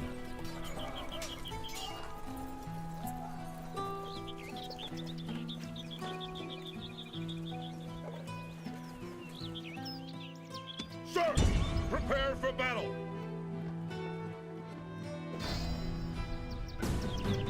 Oh, look at that. Perfectly balanced as all things should be. Look at that absolute Giga Chad, Pyrrhus of Epirus. What's he got? Phalanx. Yeah, lots of phalanx. Have there been any balancing changes, I wonder? Or is it all generally balanced around vanilla?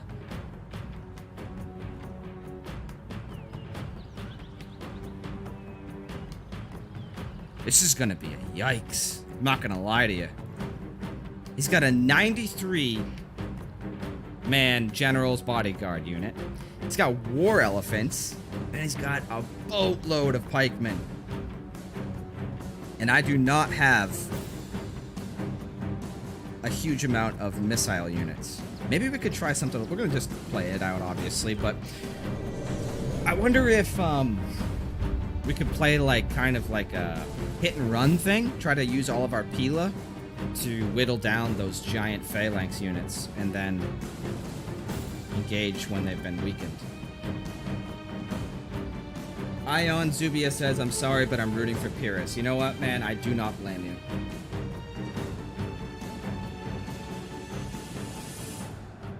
Alright, speech. Warriors! I have won great renown through leading men to victory.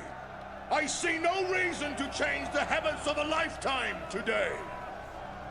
Today we face those proud Romans, the Brutii. They are worthy enemies, but enemies nonetheless. They stand alone. No friend has come to this place to die for them. Does this not say something about their honor? They're standing among nations. They have been whipped to the battlefield like cattle for slaughter. They have a slight advantage in numbers, but our good spirits should counter that quite handily. They may take the high ground, but why should this help a bunch of slack-jawed idiots like them? These people have never fought us before. Let us shock them so much that they never wish to fight us again. Brave Romans, prepare to defend yourselves! Epic speech, but man, that like anticlimactic delay between when he finishes a speech and the soldiers cheer is unfortunately, despite the fact that it was in the patch notes as fixed, it's not fixed. Units, await my orders!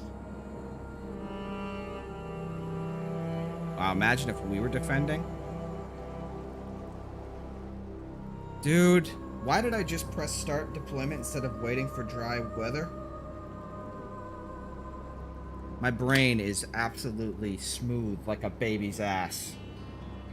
Alright, here we go. Hard mode.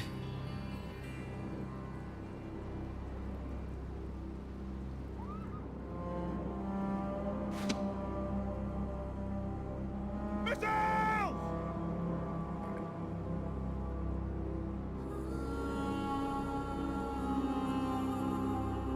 Infantry! Infantry! Do they not have Pila?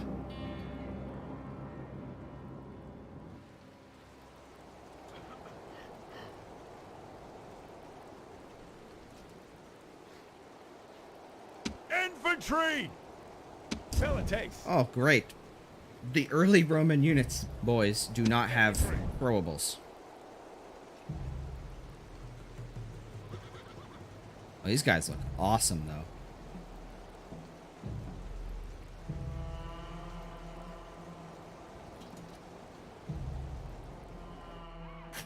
This is going to be a meme tier battle. Here we go.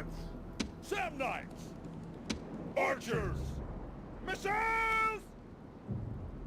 We'll just try to focus fire, I guess. Units! Hurry! Hurry! Units! Archers! Group! General! Units! Yeah, I don't think this one's going to be a W. We have the high ground, but we're supposed to be attacking. But it looks like he's just going to come after us anyway. But I've thrown away my range advantage by fighting during the freaking rain. Like an absolute dent lord. Units! Units! Hurry! Hurry! Quickly! Units! Missiles! Missiles! I mean, if Pyrrhus wants to just like weird flex and stick himself out, that's fine with me. Sam Knights! Waiting for orders. Wedge formation. The old games, Rome 1 and Medieval 2, they don't have bracing mechanics, right? Like, it doesn't matter if your units are sitting still. Units! Units! Units! Stop! Units!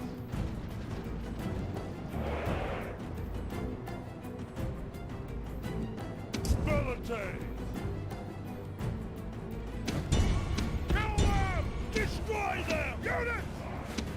Quickly! Attack! Infantry!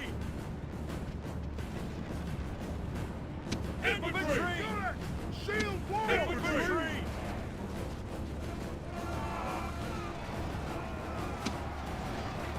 Charge! Infantry! Archers! Attacking us! Units! Mister! Engage! That would be so friggin' poggers if we could kill Units! Paris. Attack! Militate! Satellite warrior! Unleash hell! Unleash hell! Infantry! Destroy them! Charge! At the double! Attack! Hurry! Hurry! Equity! General! Stand your ground! The enemy king has been killed! See ya, Paris. This will surely make his followers waver. Attack! Those LEs are going ham right now, though, unfortunately. Quick fire! Unleash hell! General, Saved by the atrocious AI. kill them! Unit! Infantry! Unit! Unit! Unit! Attack!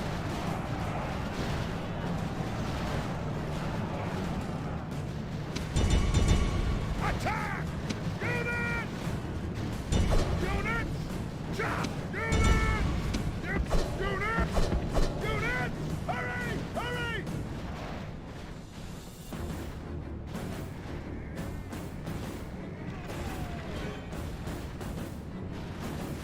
Unit!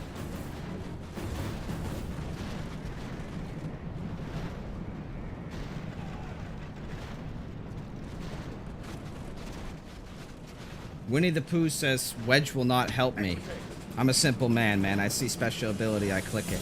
So, what's the deal with Wedge? One thing I like about the newer games, I know this is not going to be something that everybody agrees with, is they actually show you what the friggin' ability does on the tooltips.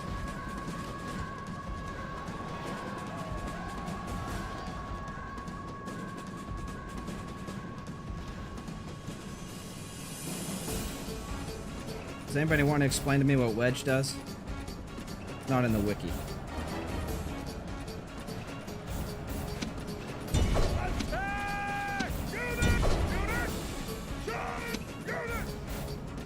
That was a battle I definitely should not have won.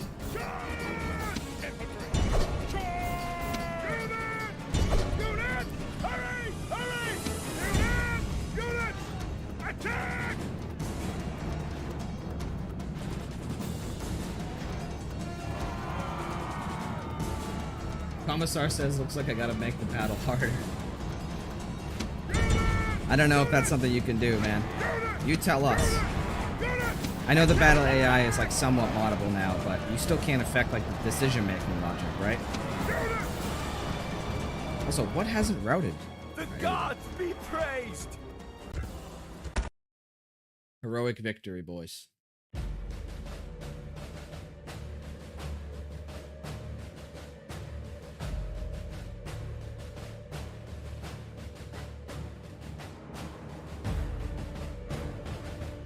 Edwin Smith says the battle AI behavior can be modded. Well, you heard it here first, folks. What's going on, Edwin Smith? Thanks for joining the stream. I believe Wedge increases charge speed but lowers middle resistance or something. Victory Well, your guess is as good as mine.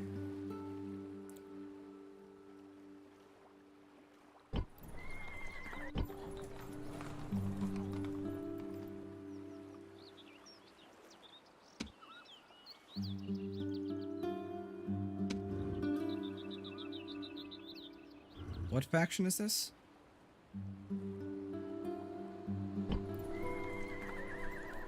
Calipolis?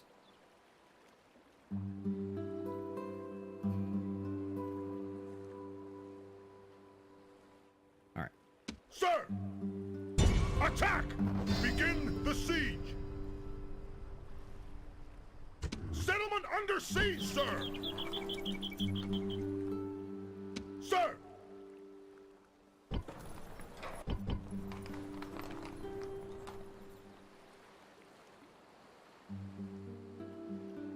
Oh, this is clever. They're using buildings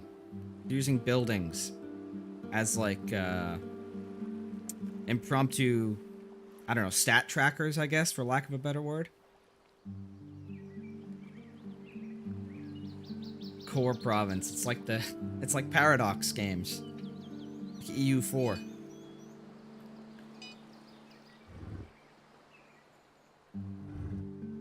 Sir! Alright. Let's move this Flavius Julius. Move him down to Cannae. Onward! Public order is okay. Income is not okay.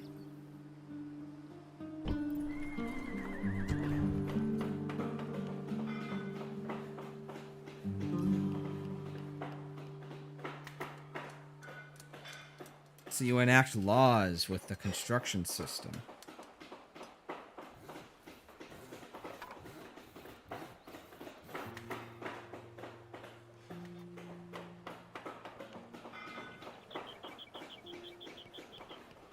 Alright.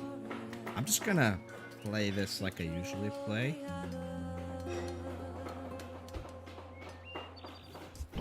Just try to like hope I learn through osmosis these new systems. Probably should have read the mod page more thoroughly.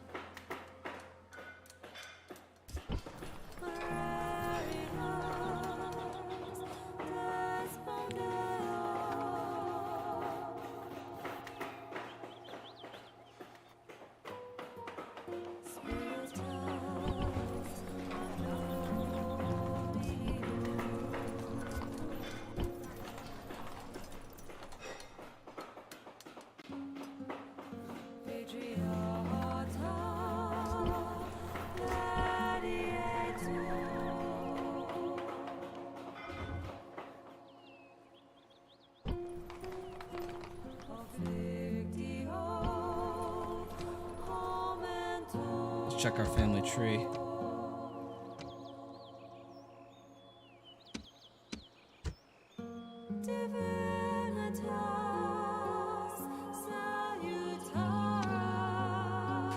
So Vibius Julius, the guy who just killed Pyrrhus. Mathematics expert. Yeah, it's Catalyst. Studying artificial intelligence in university. Orders?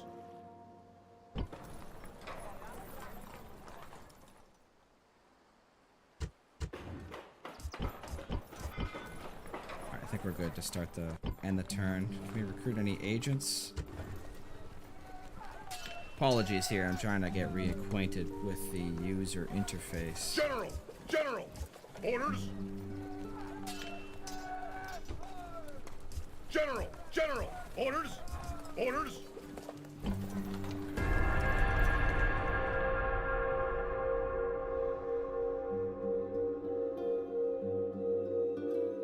Winnie the Pooh says if you want to go through a small area or create a hole in a thin unit, you use wedge. Makes sense. Commissar says core provinces allow you to recruit your local troops. They take 50 turns to establish. Happens automatically. Without a core province, you have lowered income. Yeah, so it is like the EU system. That's awesome. Georgie says you should show off the new maximized UI. What the heck is that?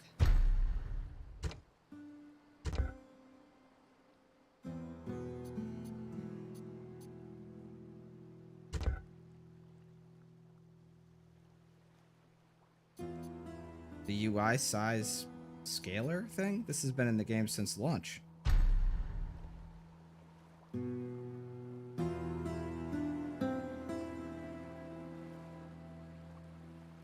Draco Vari says you should join the Discord with Commissar. It's a great group and he's so involved it's insane. Yeah, I'd love to. Yeah. Sir!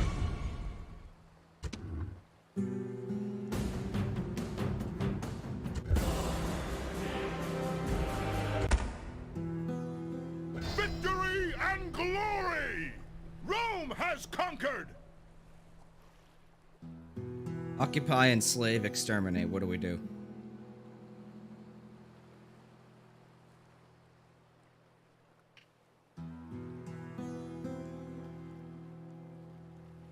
Edwin Smith says select a unit and then view the unit info panel. Then press the arrow button. Okay, I'll do that in a second. Just gotta figure out if we're occupying, enslaving, or exterminating here. I am totally fine with occupying it. Doesn't look like there's even that many people in it.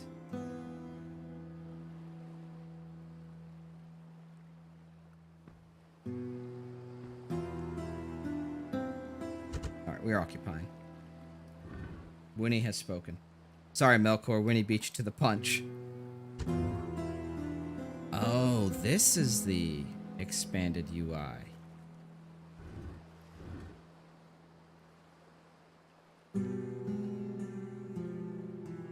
I like.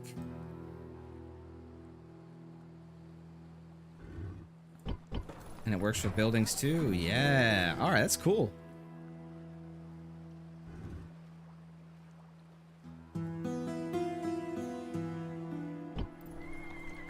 General! Prepare for battle! Victory and Why are there- glory! Why are there rebels here? Did we have a rebellion?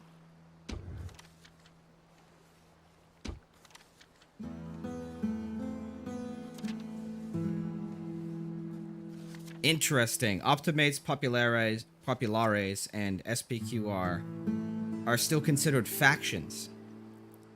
What kind of, like, spaghetti wizardry did you guys do to make these still be considered factions and show up in the war declaration screen, but not exist on the map? Is there, like, if we scroll to the edge of the map here, is there going to be, like, one unit or one settlement each for the Populares, Optimates, and SPQR? Is that how you did it? I gotta know. Like, pull the curtain back. Let us know how you did that. General! Engage the enemy! Victory and glory! Move out! Okay, good. Where's my diplomat? Awaiting your command.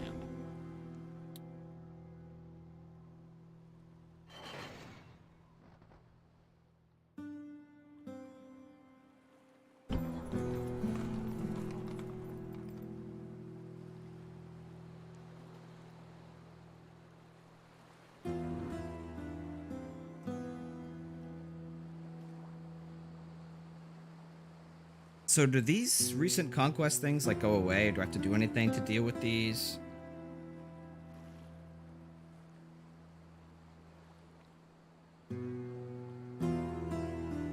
Lock decisions. Removing this building will unlock additional decisions in this settlement. This building will appear again next turn.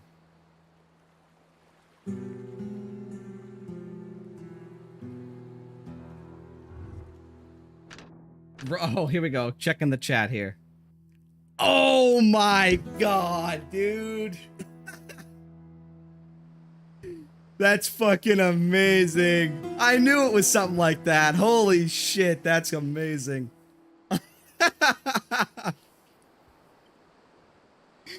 This is fucking glorious. Oh my god. Alright.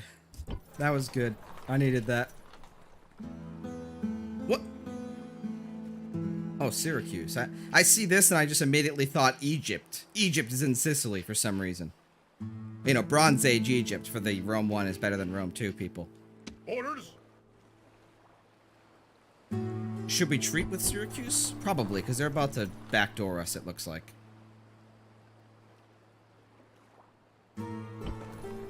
Orders? Where's my other diplomat? Am I Pepe? Imperator! Imperator! General! Orders? Sir! Sir! General! Alright, hold on. Time out. Awaiting your yes. Here he is. Let's treat with this guy. Factionaire. Trade rights. Map information. A most generous proposal. Hell yeah. And I guess we'll just ignore the fact that you have an army sitting right outside my town. Just pretend that that's not a thing. Thematic says, I gotta go. Take care all, and thanks for the stream. Thank you, Thematic, for being here, man. Have a good night. Sir!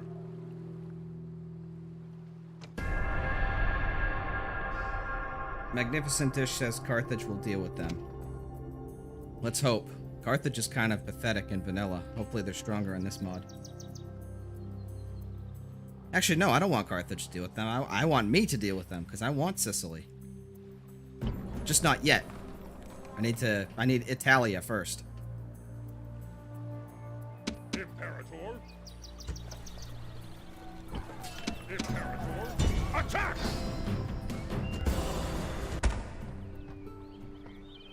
Victory and glory! Attack! Begin the siege! Settlement under siege, sir! Sir! Imperator! Move out! Oh boy, I just cringed. This thing's about to rebel next turn. Imperator! Sir! Forward!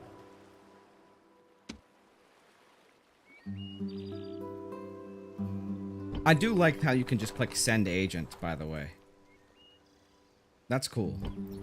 Basically, it's kind of like a hybridization of the new agentless or diplomatless system of diplomacy in Total War and the old system where you need to have diplomats. So you could just kind of get around the micromanaging by clicking on a faction and pressing send agent. It's pretty cool. General! Big brain move by Farrell.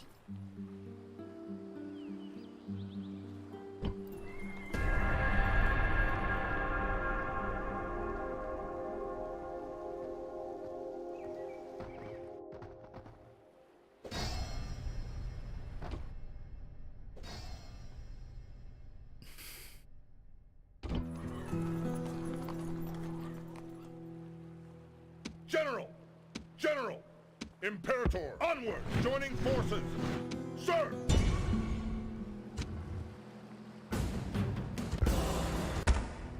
Victory and glory!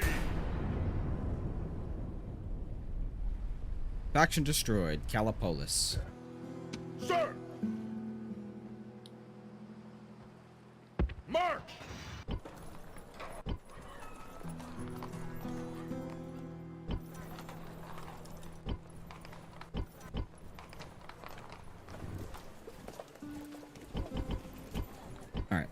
How come I can't recruit Sir! like Sir! early Hastati, early Principes? I'm assuming that these all become normal Hastati and normal Principes with time. Is there anything I have to do to trigger the reforms? Also, I am getting cringed on money right now. Can I be Am I trading with... Noble master? Welcome, friend. Yeah, of course.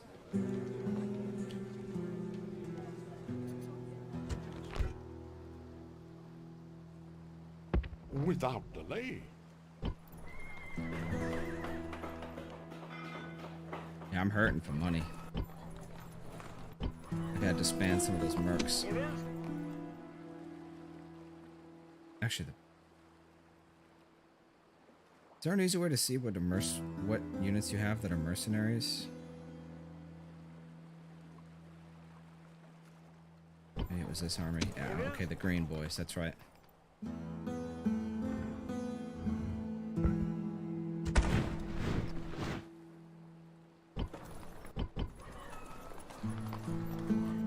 Theoretically, I could disband one of these armies, or like half of them, once I get rid of this rebel threat here.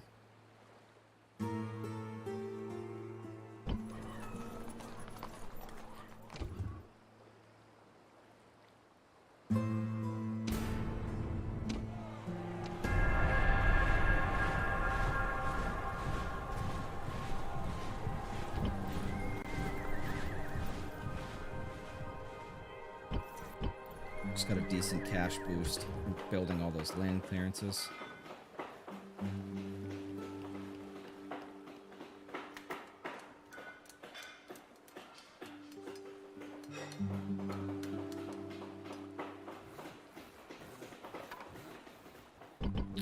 All right. General, engage the enemy.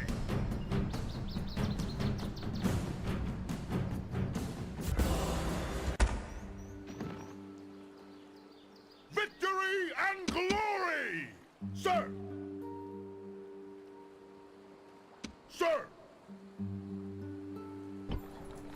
General! March!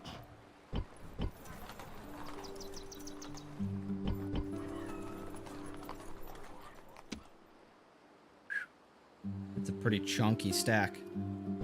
Your Honor. What the heck's this? Oh, it's the Carthaginians. Your Honor. I shall speak with them at once. A most generous proposal.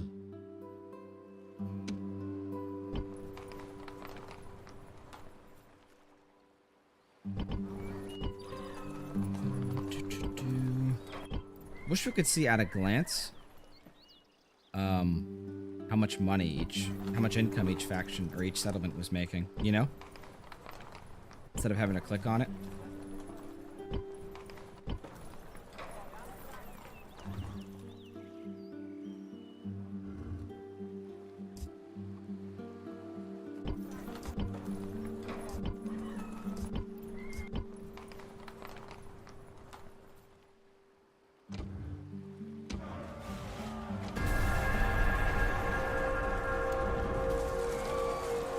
Top Hat, what's going on, man? Thanks for joining the stream. Let us now talk reasonably. Commissar says conquer Magna Graecia to reform.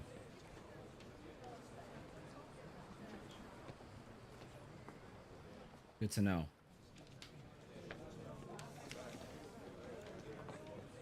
Edwin Smith says you can turn it off in the settings. New option. Yeah, no ceasefire, Emperor. Sorry. Until next time.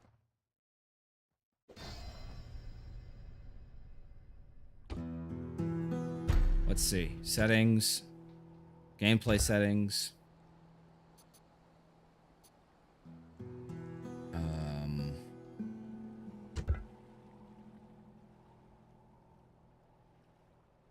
Oh, there it is.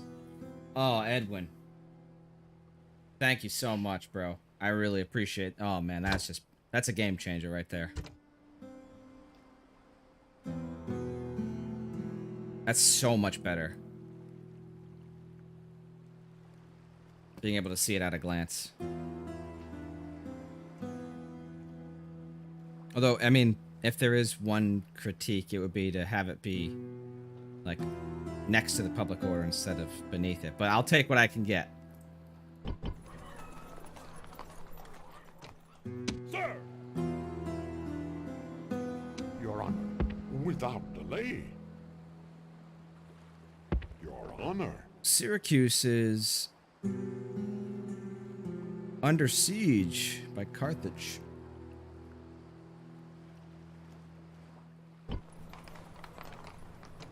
Imperator. Prepare for battle. General, orders.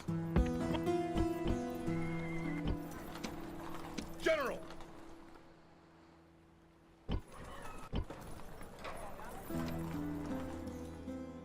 I need more family members, more governors.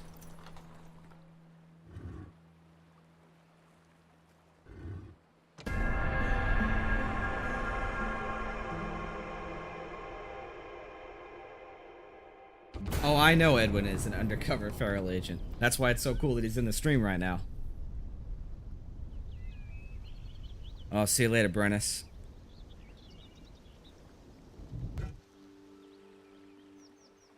So wait, Brennis didn't exist at this time, right? Is it just like kind of like a cool alternate history kind of deal to have him in the game? Because if so, I'm for it. Settlement under siege, sir.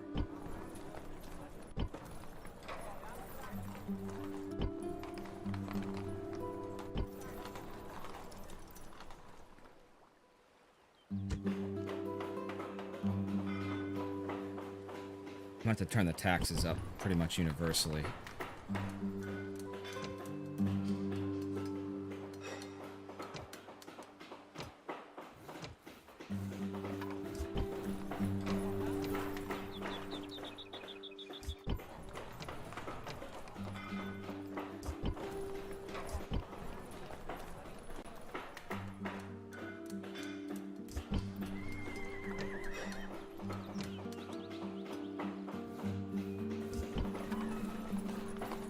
Yearly games.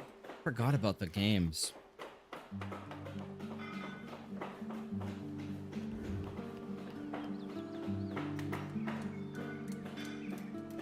Commissar says there's a different Brennus. There was a Gaul invasion of Greece. Brennus died in 279 BC. Oh, that's cool. Didn't know that. Dracovari says it's... We had this chat in the Discord. It's not that Brennus. His people founded Tillus in Galatia. Oh, very cool. Galatia is one of my favorite barbarian factions in Rome, too. I'm a simp for Galatian legionaries. Orders. Settlement under siege, sir.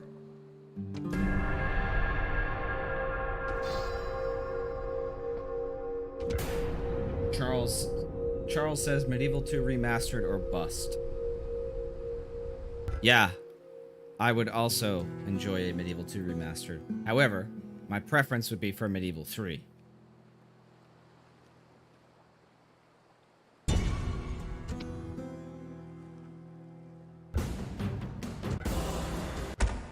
Victory and glory! Now we're making some cash. Croton was a big cash injection. I don't know why, but I just want to say crouton when I see this.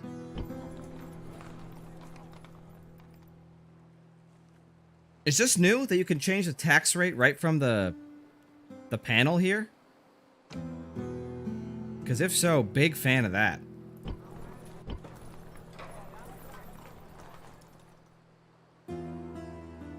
Be careful, there is a land bridge near Callipolis. Oh. That is sketchy. Thank you for the heads up. End turn loading times are quite quick. Yeah, they are.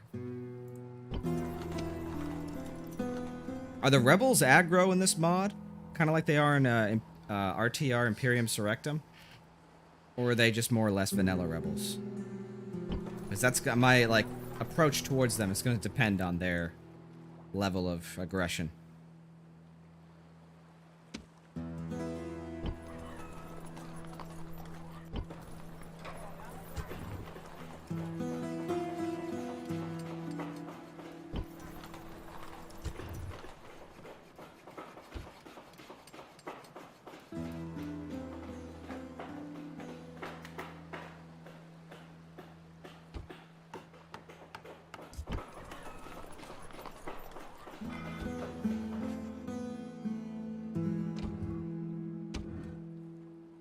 A new faction emerges, Galatia. I'm assuming they're tied to Brennus' host getting destroyed.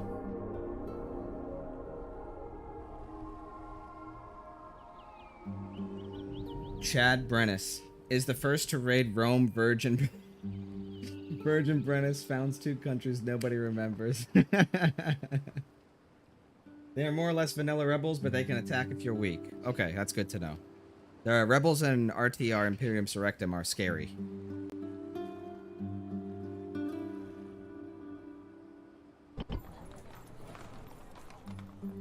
Okay, next course of action is going to be to backstab Carthage. Actually, as soon as a trader gets made, I want to send a spy into Greece and see what we're dealing with, because I want to finish off Epirus.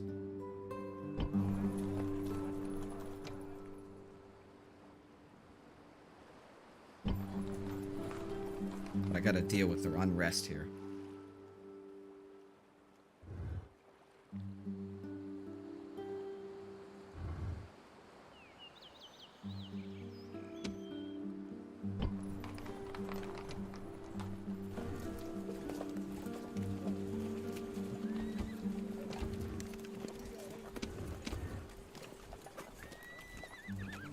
Flavius Julius got assigned a seat.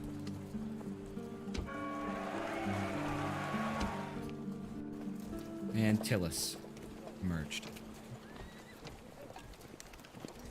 Populares bribe senators. Rumors have it that the Populares are bribing our senators. Should we not react, we'll surely lose support in the Senate. On the other hand, we could try and outpay them, although it would be very, very costly. We pay 20,000 denarii. Or our faction and Optimates lose a seat, which is given to the Populares. Well, I guess we're losing a seat.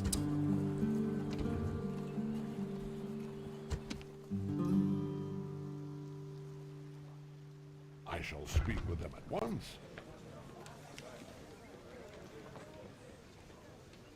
Make single payment. Actually, regular tribute wouldn't be.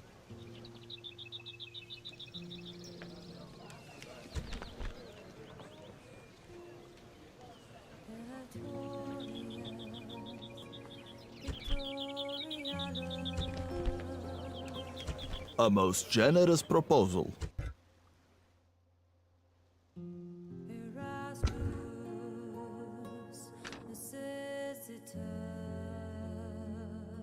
I love overview maps like this. Strategy games turned us all into, like, map porn enjoyers. I swear I know all of my European geography from playing Total War games.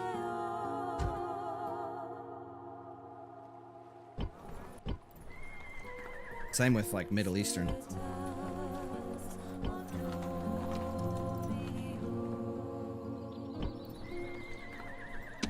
I need to retrain my units here.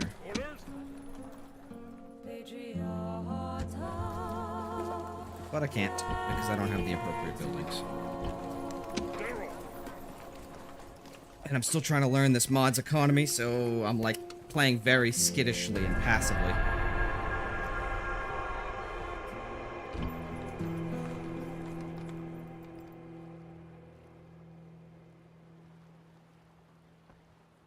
Let's see.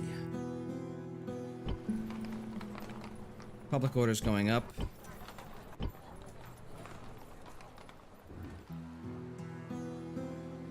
But I still am far from being able to pull my troops out.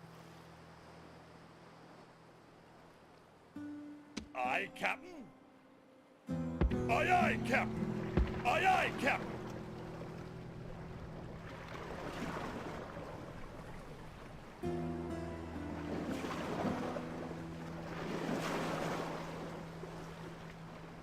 Set sail!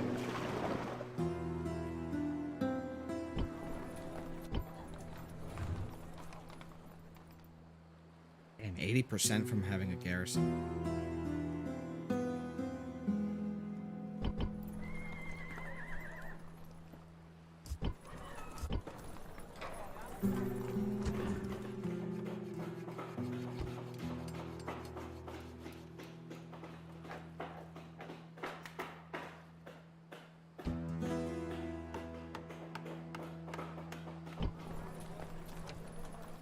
Daryl! Daryl!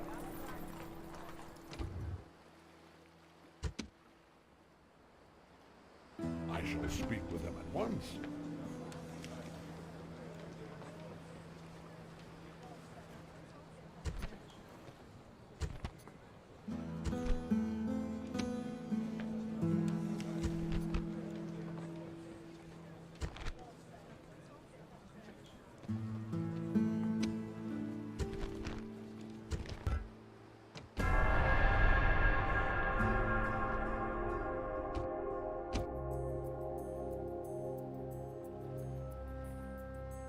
Leonidas says, bro, in Rome there is literally stuff like Alexander's campaign in Greece. How can that make you learn geography?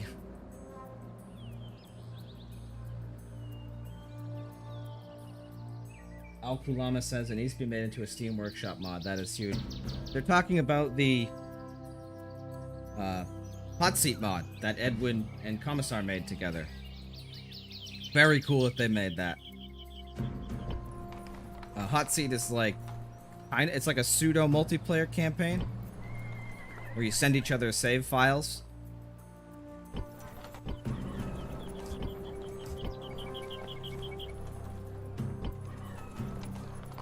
Sir! I'm scrambling here.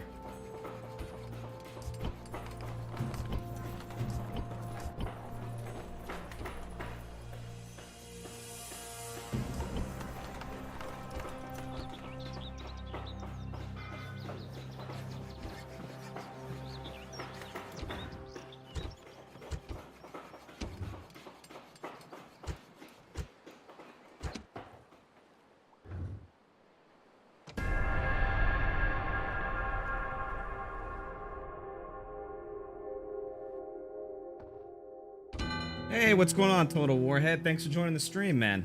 How's your Troy campaign going? Blockade Port Cassentia. Dude, I had no idea there was even a settlement there. Orders? Say no more, Engage fam. the enemy. Begin the siege. Settlement under siege, sir. Aye, Captain.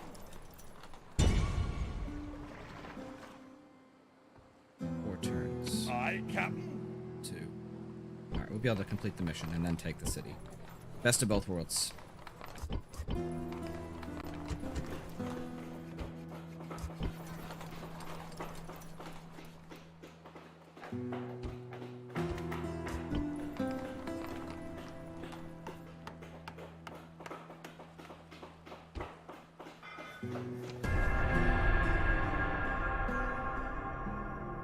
For those who don't know, Total Warhead is another Total War content creator. He does a lot of live streams, certainly much more than I do, and he is an exclusively legendary difficulty player. So if you're trying to see some high-level gameplay, definitely check his channel out. He also has some guides, which are very helpful and are based on his, dozens, if not hundreds of hours of experience in these games. He mostly plays modern Total War games.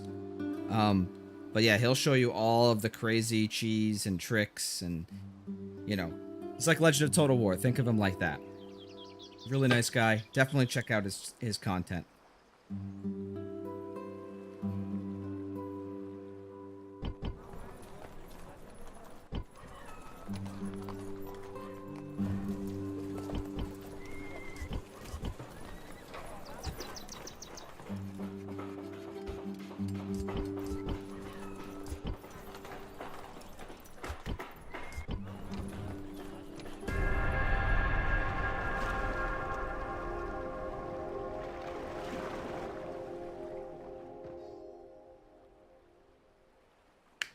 Let us end the bloodshed. Until next time. Oh, there it is. We're under siege! Carthage is striking while the iron is hot. Imperator! What's he got? Too many. Ooh, I got some rebel problems. Sir!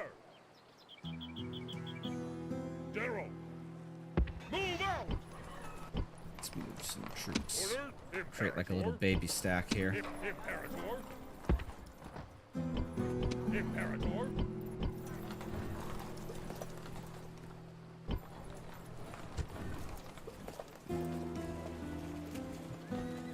Damn, the upkeep is hefty on these boys.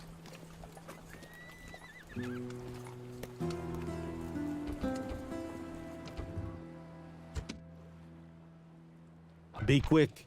Our patience is limited. You insult us.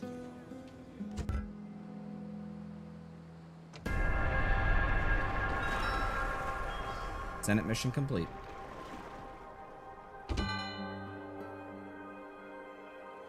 Sir!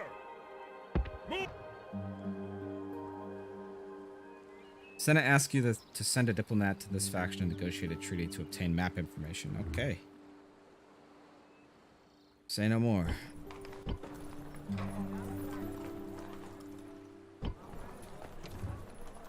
Noble master? Aye, Captain? Your Honor.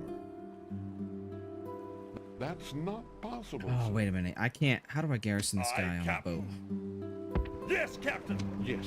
Okay, just like that. Easy enough. Yes, Captain. General.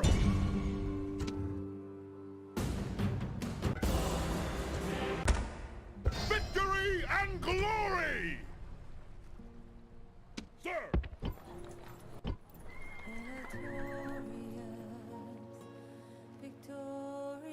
Imperator.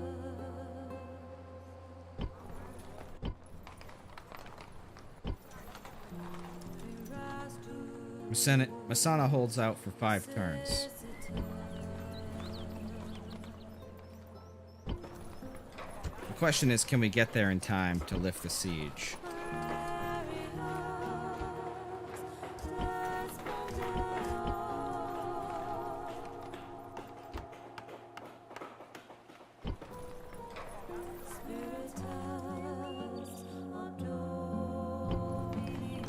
Sir.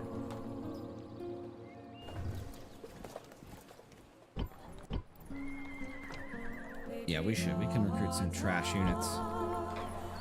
And have this trash stack go over there and lift the siege. Shouldn't take too long. Recruit a Byreme.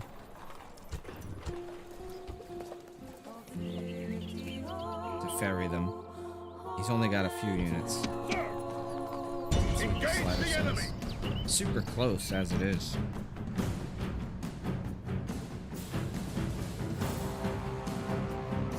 And I've got 125 man faction error. Wow.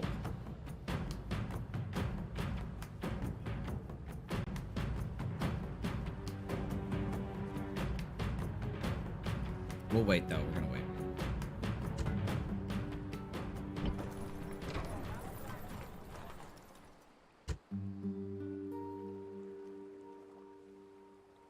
Sir.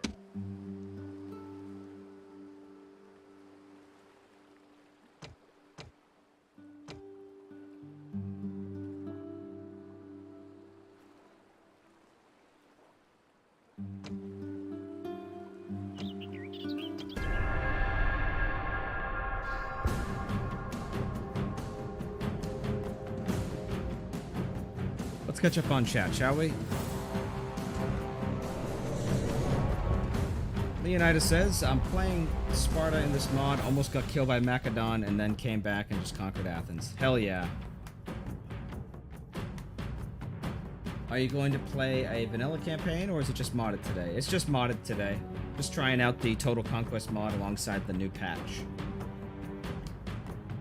Commissar says one way to deal with high tensions is to build martial law or brutal oppression, but it brings tax down. Alkulamas says, I hope they port Medieval 2 and other Total War games to mobile one day. Rome 1 is so good on iPhone. Yeah, I think it's impressive how far mobile games have come. I know they have a really bad stigma. And at the last, brave Romans, I say this: strength and honor to you all! Okay, short and sweet. But games like Genshin Impact have really, and Rome Total War have really, like, blown me away with how far mobile gaming has come in terms of visual fidelity.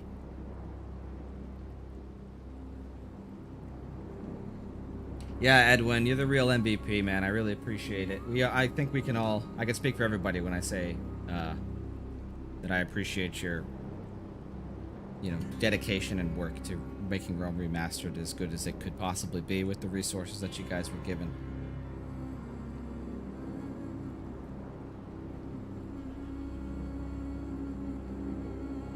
Commissar says, could have used that boat from Capua. Elephant of the Shapes says, hey, finally able to catch a stream. Nice to have you here, man. Alright. What's he got? He's got 1 battering ram. Archer! This is definitely winnable. Run! Archers! Can archers arc their arrows in this game like they do in Medieval 2? I guess we'll find out.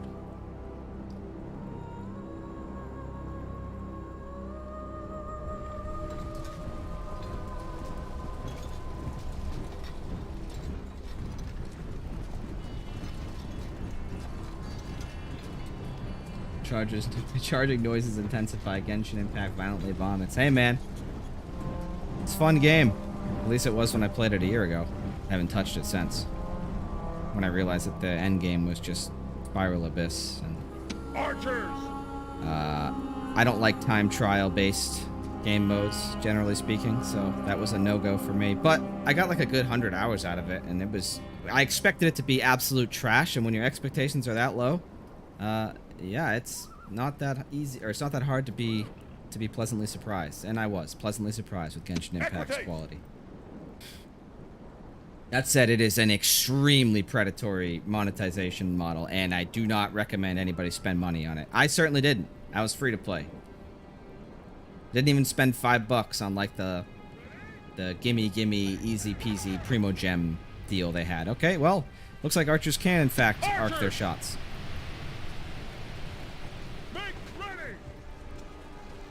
Commissar says, my wife is the real MVP for putting up with my long hours at the PC modding away and now watching others play. Yeah. I feel that, man.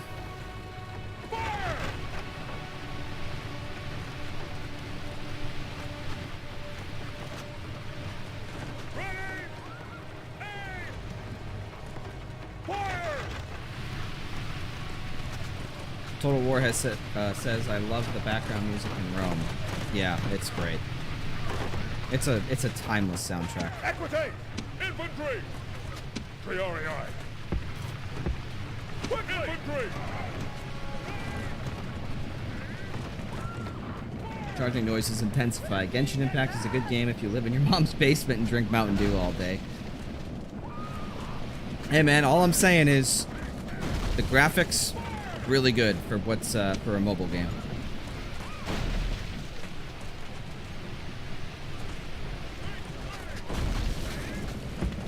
Run! Equity!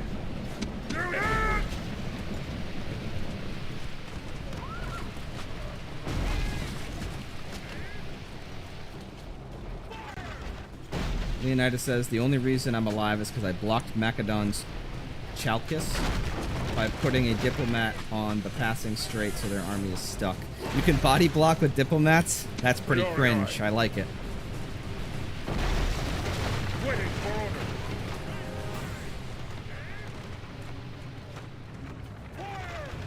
Infantry! Equity!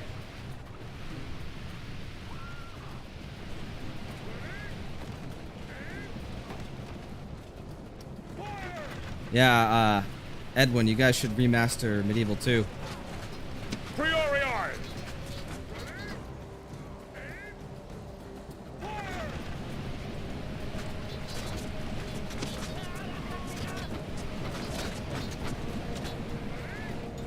Oh, so I take it you have played No Man's Sky then.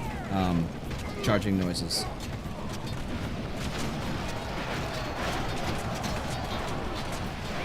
I think it's a pretty fun game. Dude, I love this. The popcorn. The popcorn. Yeah, No Man's Sky is a pretty fun game. I played it for the first time earlier this year. I got bored of it though because it doesn't really have any PvE content, and I know that that's not what the game's supposed to be, but that's what I want from it. The walls are no longer ours.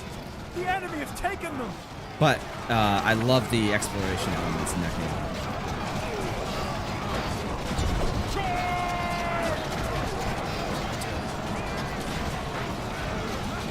Getting absolutely blown out right now. Destroy them! Get back in position! Why are Triarii just getting rolled?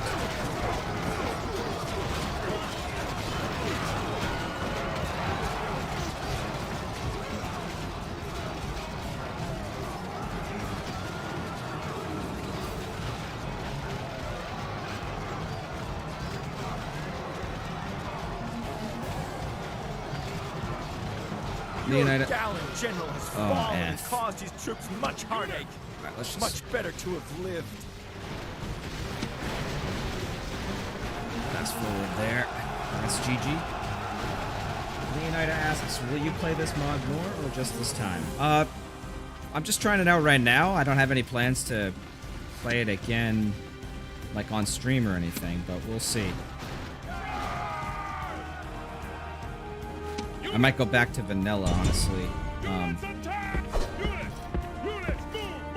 to reacquaint myself with Rome Remastered, because it's been a hot minute since I've played it seriously.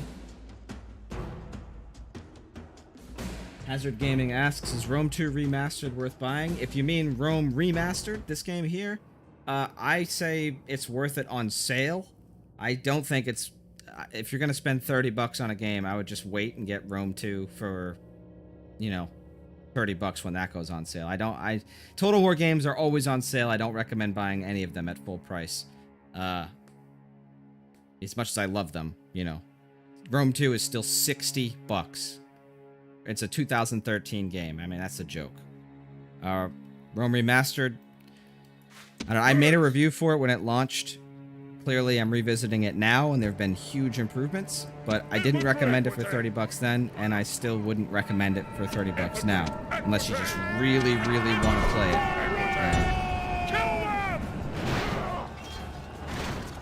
Infantry! Destroy them! Yeah, my advice is just wait for a sale. The holidays are right around the corner. Roman honor is intact, but our You know, you can get some kind of discount on it at some point soon.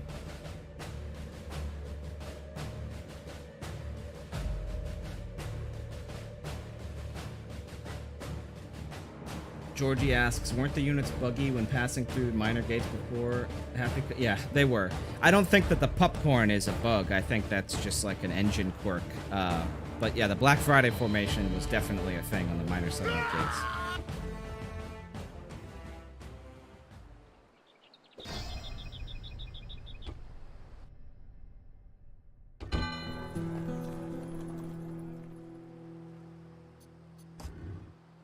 Well, rip Masana.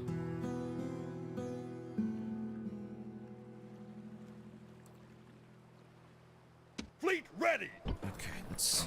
General! Engage the enemy! Victory and glory! Melkor laughing at me for losing. General! Fleet ready!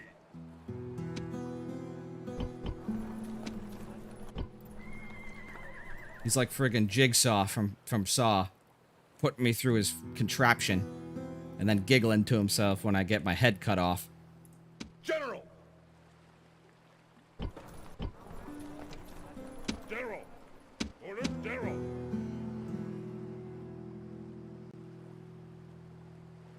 Mark!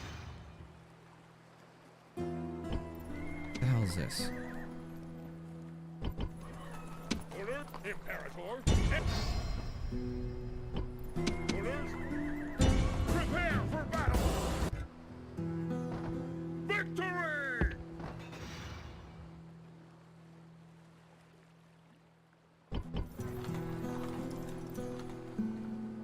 Sir! Imperator! Sir! Orders! General! General! Imperator! General!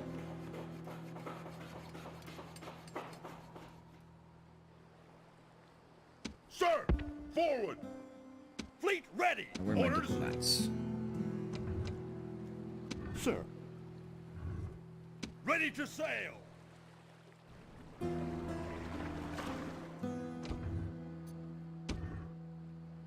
Cornelius Scipio. Rest in peace.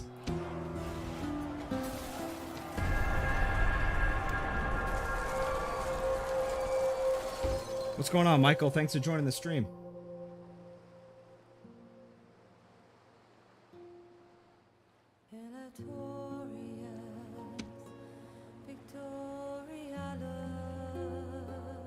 Ready to sail! Sir! General! General! Sir! Forward! Imperator! General! General! General! Imperator! Orders? Splitting! Imperator! General! Move out! General! Forward!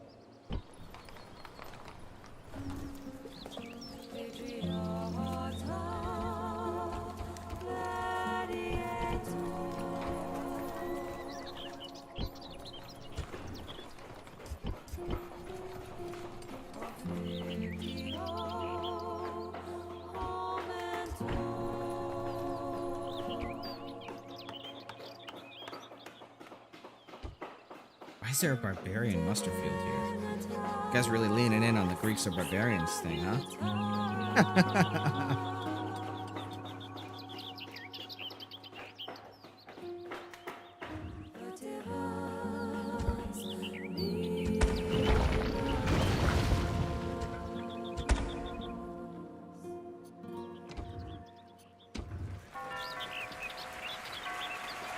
Oof, we got no Senate seats.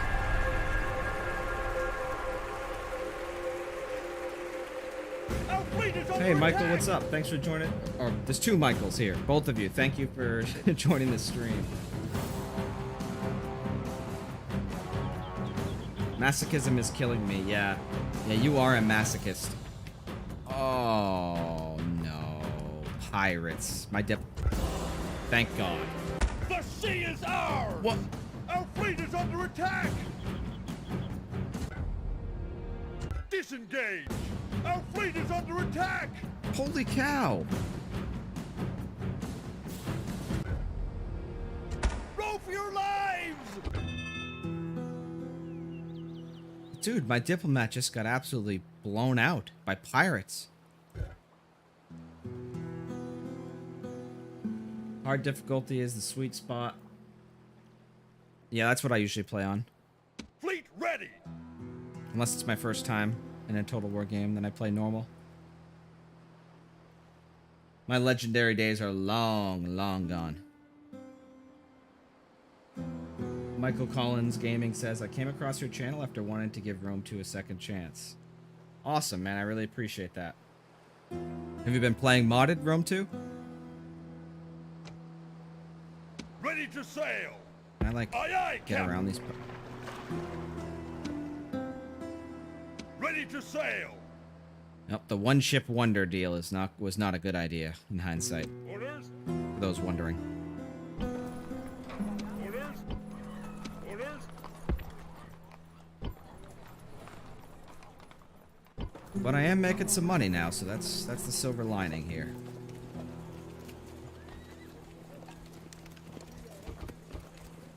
Sir! General!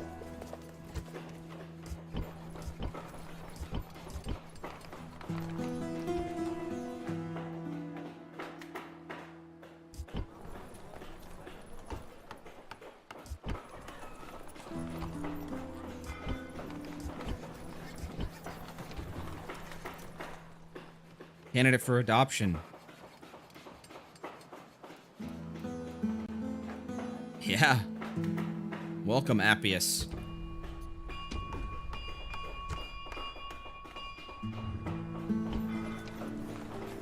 General! Imperator!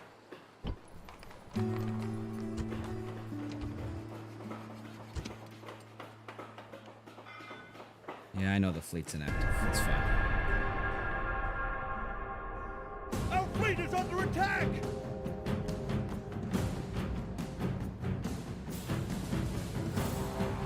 Edwin Smith says, when I play Commissar's mod, I press and type, show me the money. I call that story mode difficulty.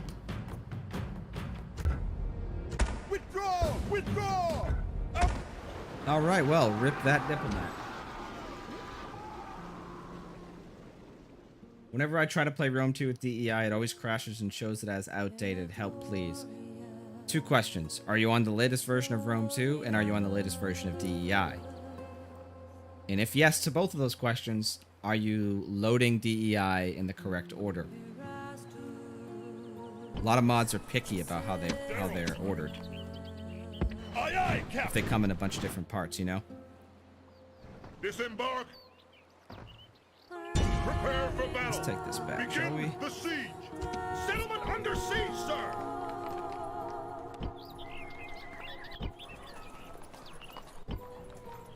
Sir!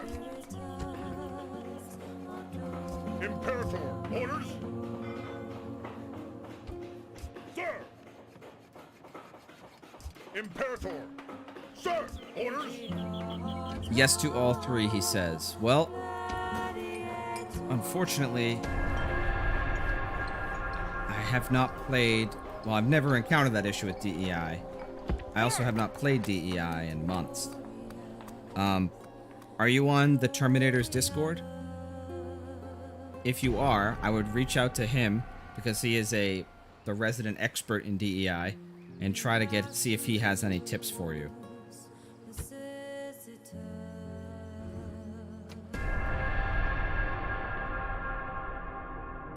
Henry Young says, does Rome 2 have flaming pigs? I think not. It doesn't, but they were a like cutting room floor unit. There's a mod that brings back like units that were in the files but never were made. And I think flaming pigs is there, but it doesn't work like it's kind of like a meme unit. It doesn't really work the way you'd want them to work. But I believe they were originally supposed to be in the game.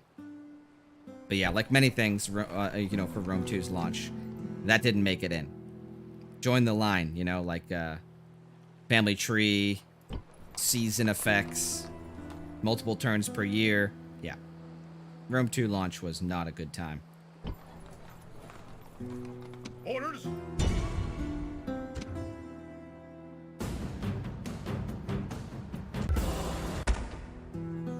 Revenge for Scipio. Victory and glory! Settlement captured!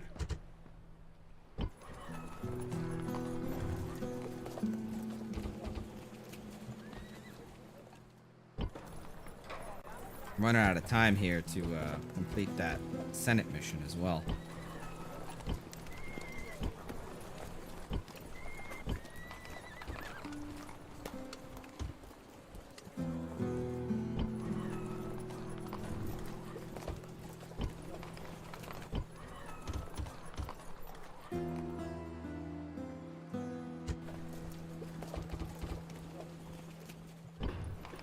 Orders? Imperator? Orders? Orders?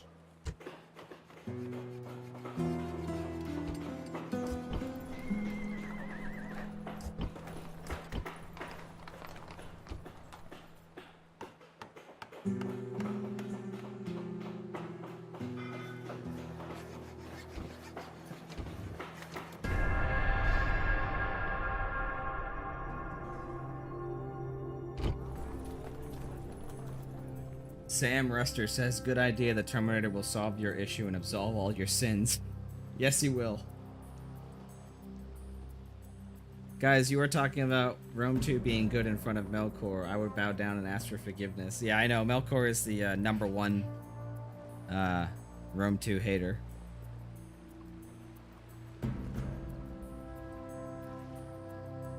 Commissar says, because I have a core in Masana, I won't get recent conquest. Oh, that's awesome. How do I... What's this? Civilization. Like, what's this percentage based on? Is it based on the buildings in here?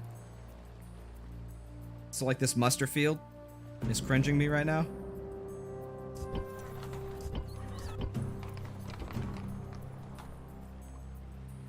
Oh my god, the bribing senators crap again.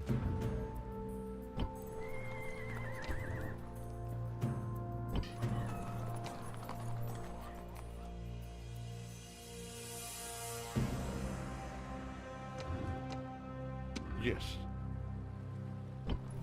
Can I be of service? Ready to sail! Let us end the bloodshed.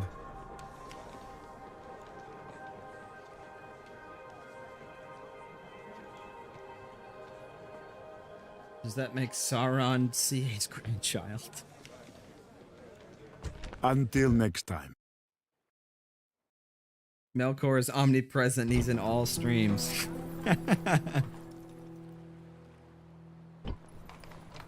Imperator? Look, Melkor, he goes out of his way to make sure you know that he is not a fan of Total War Rome 2.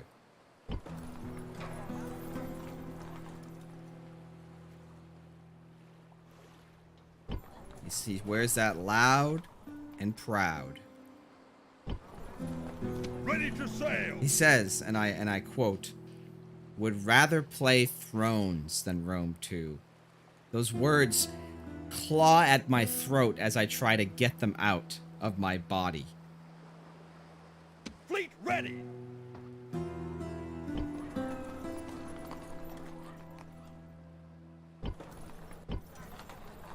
It hurts. It just hurts me on a fundamental level to hear somebody say that. Those cursed words. That is a sentence that should never be spoken.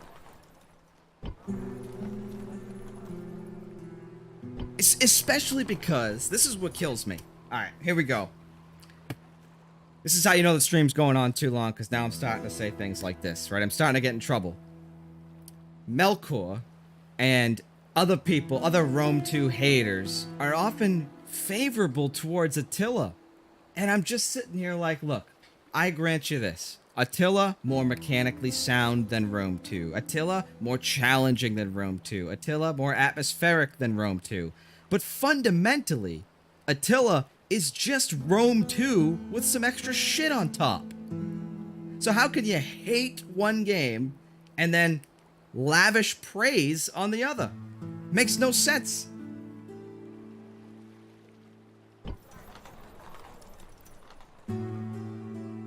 If you were like, nope, I hate all Warscape games, that includes Attila, that includes Shogun 2, then I'd be like, hey, I salute, makes sense, good for you, you know, at least you're consistent there, right?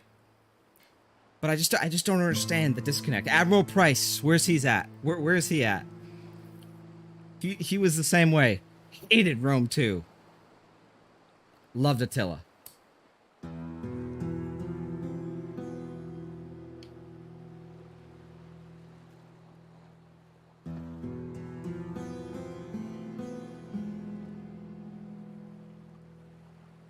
And Attila, I'll just say one more thing about this. Attila being a separate standalone game from Rome 2 hurts both games. Because Attila sold like shit compared to Rome 2, so they cut support for it, and then went back and kept supporting Rome 2 after the fact.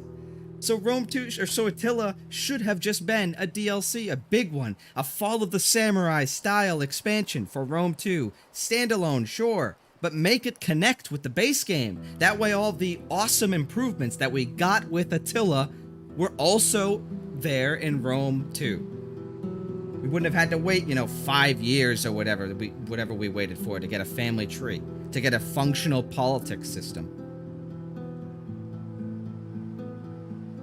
That's just my view, though.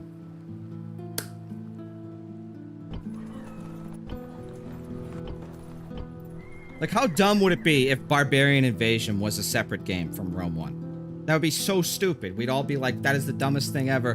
Why? That was so stupid. Why would you ever do that? Medieval 2 Kingdoms, if that was a separate game from Medieval 2. Why? What are you doing? But nobody says that about Napoleon. I don't understand. Napoleon being separate from Empire and Attila being separate from Rome 2 really, really kneecaps modding.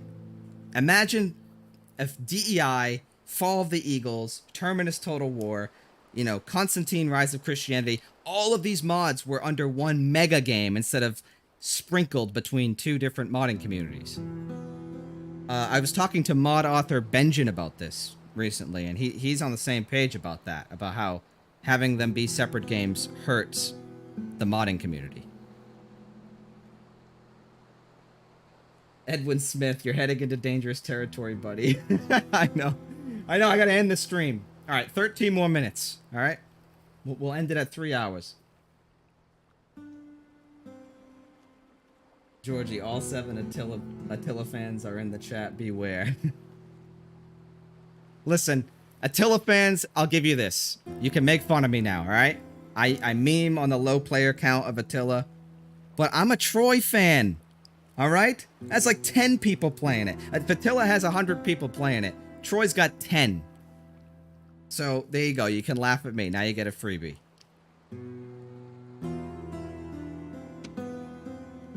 Aye, Captain.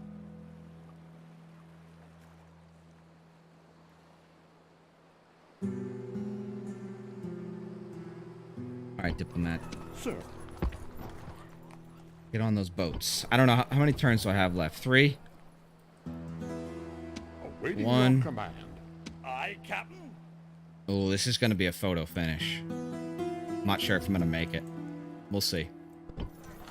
Heroesmeister says, Ancient Empire only exists because Attila was separate. Thank you, my man. Thank you. Listen to this man. He's Greek.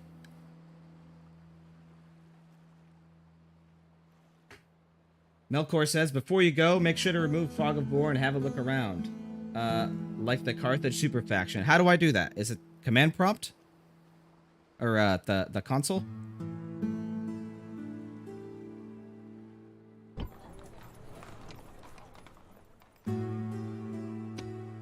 I've never used cheats in Rome Total War before. Orders. Forward. Oh, we can take this, can't we? Attack! Begin the siege! Settlement under siege, sir! Granted, we're gonna have some serious public order issues.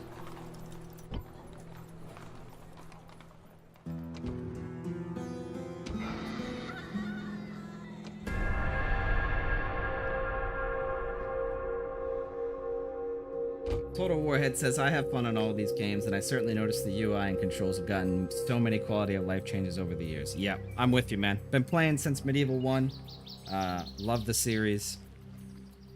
It's been quite a ride. There's no question that for all the, you know, controversial changes the series has gone through over the years, some I've agreed with, some I haven't, quality of life and usability have gotten so much better, especially recently.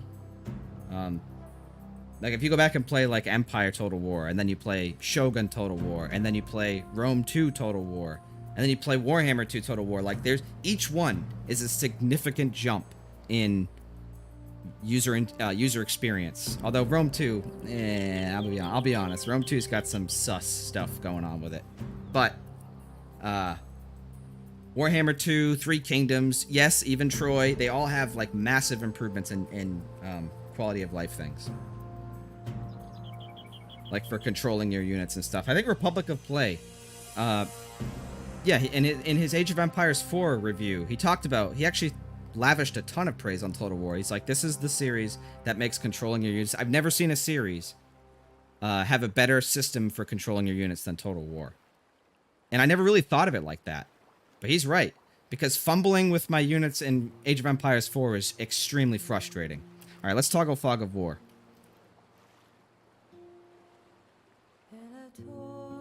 Oh, let's check this map. Whoa! First of all, look at the size of this map. This map is huge. It's bigger than the Rome 2 map, at least in terms of geographical scale. It's a lot bigger, actually. That's awesome. Let's see the super faction, the Carthaginian super faction. Wow. That is terrifying. I love that the Aravaci are in here. That's cool. Wow, playing as Carthage might actually be fun. Alright, what's the deal with Ptolemaic Egypt and Bronze Age Egypt, like, being in the same? First of all, I love that you guys kept Bronze Age Egypt. Might be an unpopular opinion, but I love the fact that Egypt is just friggin' Bronze Age Egypt in Rome 1. I think that was a brilliant design decision by CA. Absolutely ludicrous historical accuracy. Makes no sense. But people, it's just cool. I don't know. I like it. I dig it. Makes absolutely no sense, but I dig it anyway. Bronze Age Egypt is based.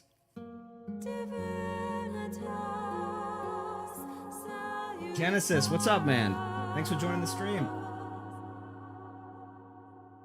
Andy's take. Cheats, you mean plot advantages? Yeah. Yeah, plot advantages, or as Edwin calls it, easy story mode difficulty. I have one complaint. I have to say, Happy Compy, it's been my first live stream watching you, and it's been fun. Thank you, I really appreciate that. Also getting some serious Goodwill Hunting vibes. Okay. Genesis, the author of the New World mod for Rome 2, welcome. Also, Andy's Take is another Total War content creator, although he's not limited to Total War. He does all kinds of content. Great channel. Highly recommend checking him out. He recently did a upcoming Total War, or upcoming strategy game, the best upcoming strategy games for 2022 video. I've yet to watch it, but his 2021 version of that video was awesome. So definitely recommend checking his channel out, as well as Total Warhead.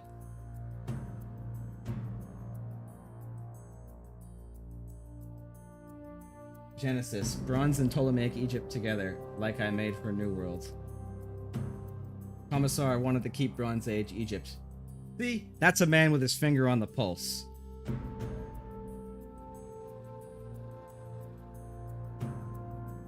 I'm trying to make Total Conquest not fully historical, just cool, you know? Yep, I completely feel you. That's exactly the kind of, style that I enjoy. You know, historically authentic, I guess. You know, play fast and loose with history. I mean, let's be honest. If we were willing to put up with Gaul and Germania being separate factions, that honestly strains my, it grates against me more than playing Bronze Age Egypt. I don't know. Just the idea of Gaul being a centralized state is just horrifying to me. But yeah, no, I am not a stickler for historical accuracy. Like, I love Battlefield 1. And that is not a historically accurate game by any means, but it feels so freaking epic when you're playing it. And Rome 1, with the sound design, the general speeches, it's also a very epic game.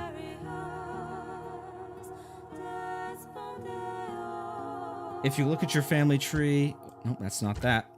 Look at your family tree and then click the arrows. You can see multiple families according to Melkor. Whoa. So, action air.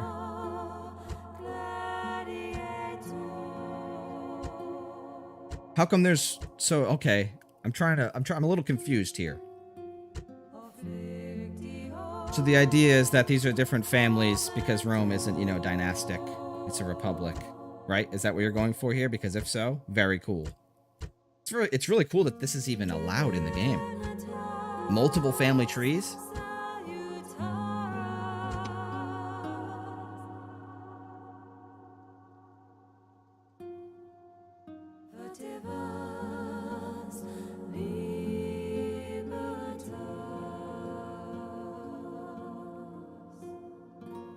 Draco Vari says, also my first time watching. Commissar put up the link to this vid into the Total Conquest Discord I mentioned and recommended. Great time watching to this and look forward to watching more. Oh, thanks a lot. I really appreciate that, Draco. And I appreciate you, Commissar, for putting the video up. Can you, if you could, does anybody here have that Discord link? If you want to post it in the chat, or if you could DM me on Steam or Discord, that would be great. I'd love to be in there to get a, you know, to sit there and lurk. What the heck? This is like the Ottomans from Empire Total War. Who remembers the Ottoman turn bug? But yeah, no, I'd love to be in that Discord to be able to get a first-hand look at the how the sausage is made, how you decided to put put the Roman factions at the top left of the map. Oh my god, that's one of the best things I've seen in a while.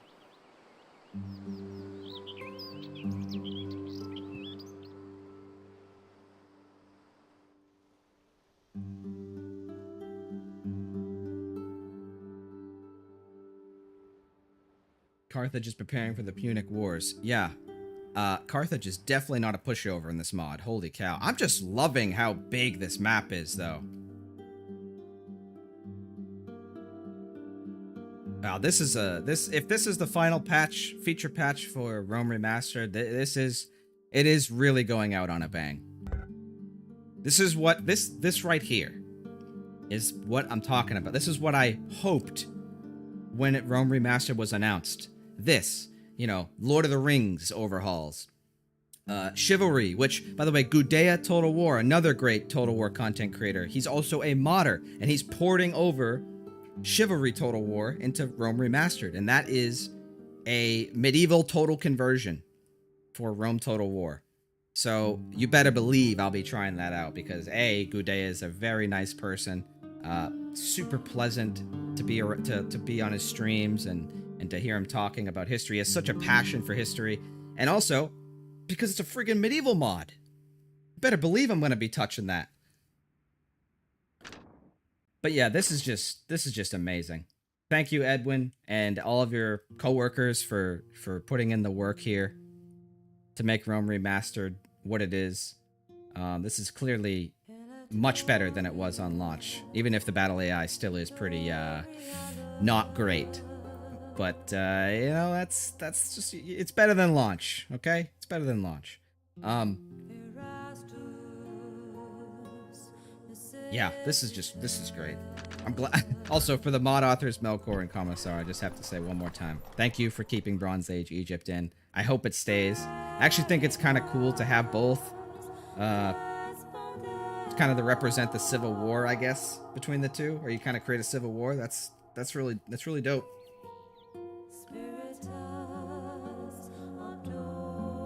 Let me see what else is. What other points of interest? It's Scythia. This is by far, in my opinion, the worst place in any Total War map.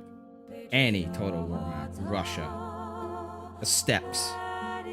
Ugh, absolute cancer. I love that you expanded the map north. Wait. Hold on. Does the vanilla game have Scotland in it?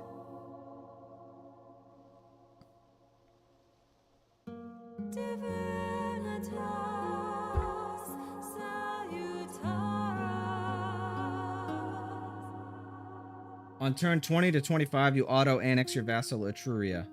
Oh, okay, that's good to know.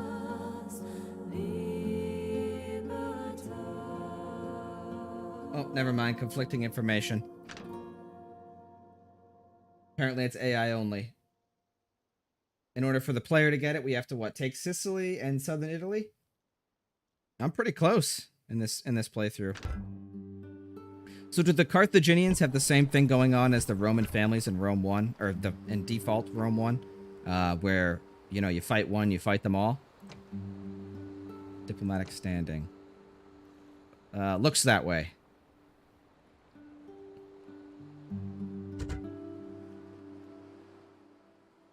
Imperator!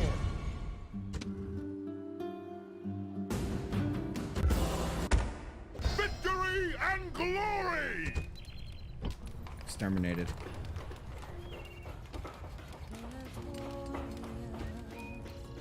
Wow, we're rolling in dough now.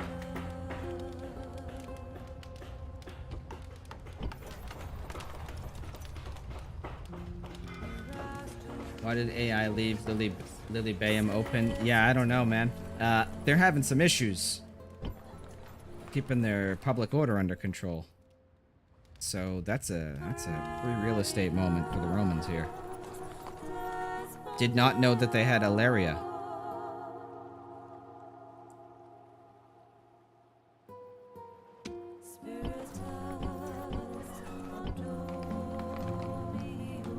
Alright, we got a trash stack forming here in Roma. Although I'm gonna end the stream in a minute here. I would like to try to bum rush Lily Bayham real quick, just to see if we could fire that event for you guys of absorbing Etruria. Let's toggle the Fog of War back off. That way we don't have to watch every faction in existence take their moves. Ready to sail! And Awaiting your command. get my diplomat here. Sir, I cannot! Corrupted men. There are many senators who like to lead a wealthy life, even though they cannot afford it. Some of those men could be approached and offered a way out of their debts. Again with the 20k. No. I'll take the hit.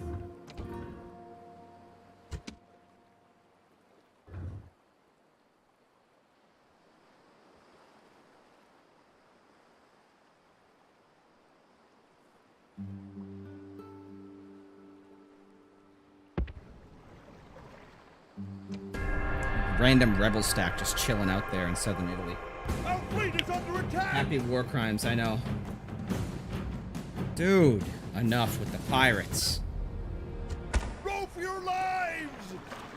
Well, that's that's a failed Senate Our mission. fleet is under attack! Why can't I retreat from these engagements? Row for your lives! Aye, Captain. Attack!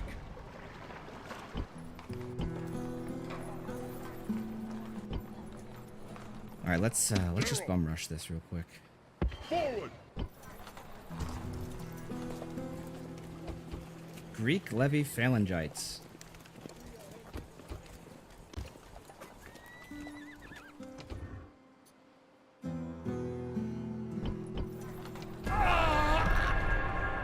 Rip. Our fleet is Got to under bounce, attack! but the stream was great fun. Cheers. Take it easy, Henry. Thanks for being here, man. Have a good night. The sea is ours! Our fleet is under attack! Disengage! Man, these pirates are absolutely relentless. Oh, see you later, Sparta.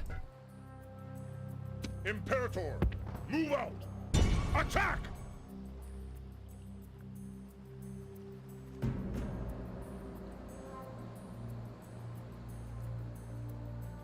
Merlin, I don't believe you could ever retreat from naval battles in Rome 1. Well, that's the big F.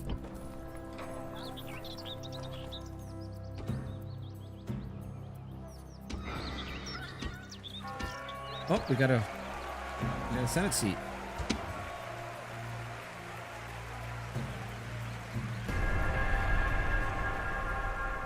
Our fleet is under attack! Crushing defeat? What was that slider? That balance bar?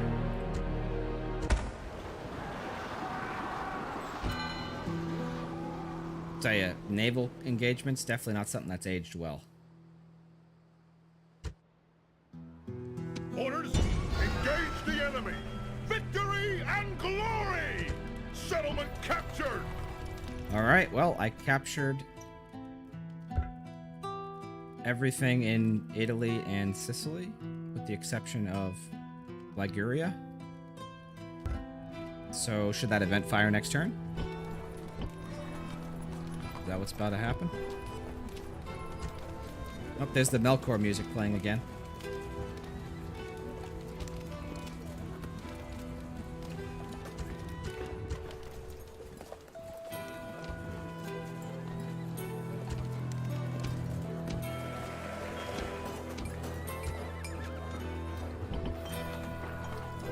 Alright, since we're coming to an end here, we're just going to auto-manage.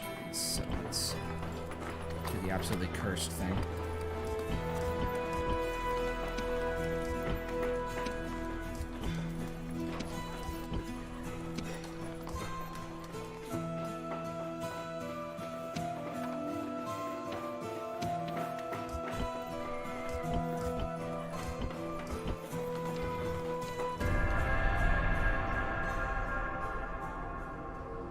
Let us now talk reasonably. All right, we can Our do a thanks. ceasefire. Forget it. It's fine.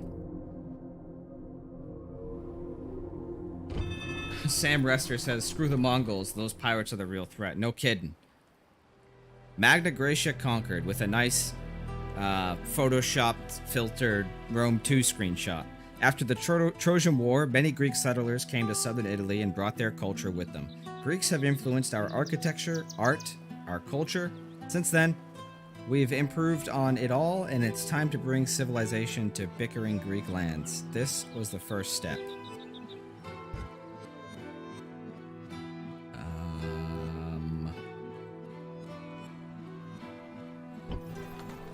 Anything? Oh, Etruscan question. The Etruscans have proven to be worthy allies, providing Rome with monetary tribute and aiding our armies with able-bodied men.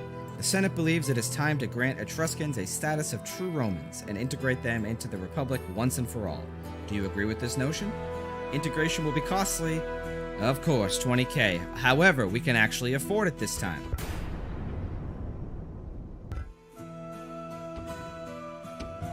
Candidate for adoption, social drinker, been in the wars, confident commander. We'll take him.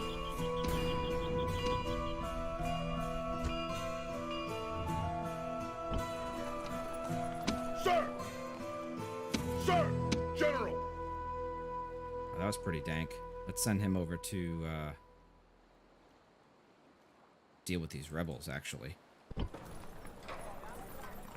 Sir! Orders! March! By the way, I really like that auto manage is the thing in these older games. I don't know why they took it out of the later games. It's not, obviously it's never going to be optimal to auto manage something, but like in the late game tedium when you're just steamrolling and your victory is a foregone conclusion and you're just trying to mop up and check off the victory condition boxes, being able to auto manage would be a lifesaver.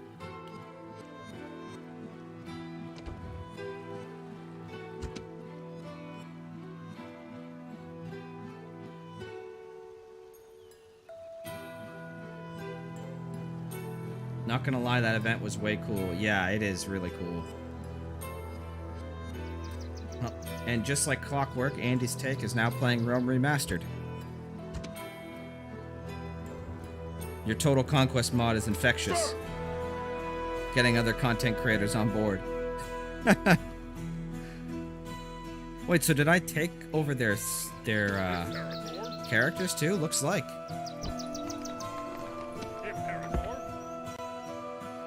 Very cool. General!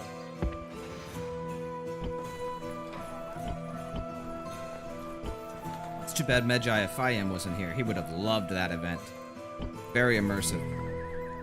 Orders! Big fan of that. Orders! General!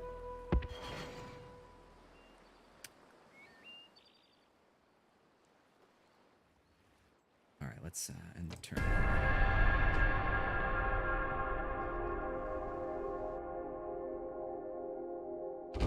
Ooh, plot twist. The Carthaginian strikes back, and I can't see what they have. General! Prepare for battle! Hastati. The Hastati. So wait, what determines... Is it just like... You said it was when I conquered all of Italy, or Magna Graecia, and yeah, Magna Graecia, right? That's when I get the Hastati, Principe, and Triarii that we all know and love? Or was there another condition that I forgot about? Yeah, we're gonna move up here Prepare for battle! and punish Carthage. Sir! March!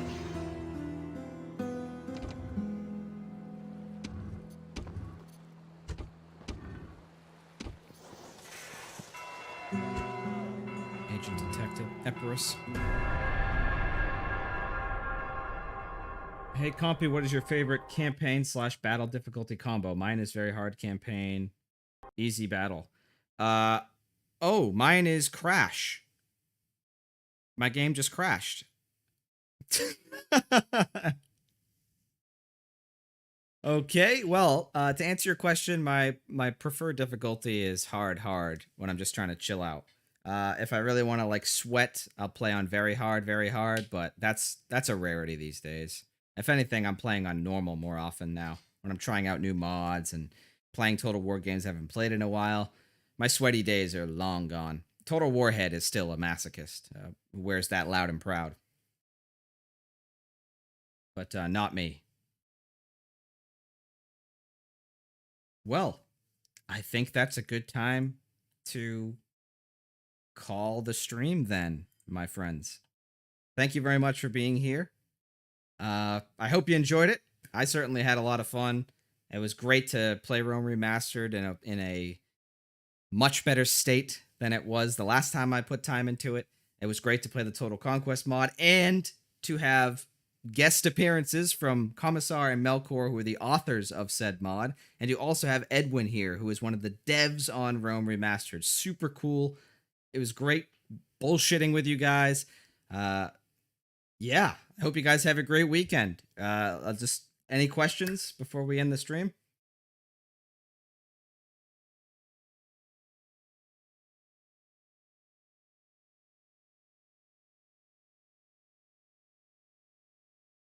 Yeah, no problem, Melkor. Thanks for making the mod. And thanks for coming back to YouTube, by the way. That made me sad. That was a dark time where it seemed like you quit, Admiral Price quit a few months before that. A Great Book of Grudges, who was a Warhammer content creator that I like, he was getting all burnt out. It was just not good, man. YouTuber burnout is a real thing.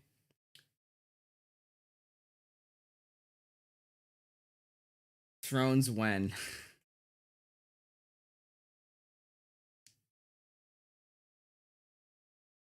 When is the Discord server of yours coming? Ah, Gyros Meister, you missed the Discord discussion earlier.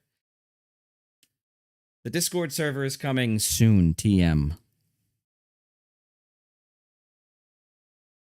All right, guys. I'm going to call it there. Thank you again for being here. Have a great weekend. Stay tuned. New video coming out soon. It's going to be a Rome 2 Mods Weekly video. It's going to be a nice and juicily long one, like 8 minutes, eight and a half minutes or so. Looking forward to showing you that. And Gyros Meister, I think, in particular, will be really excited to watch it. So I hope you guys have a great weekend for the third and final time. Take it easy. Try out the new patch for Rome Remastered, and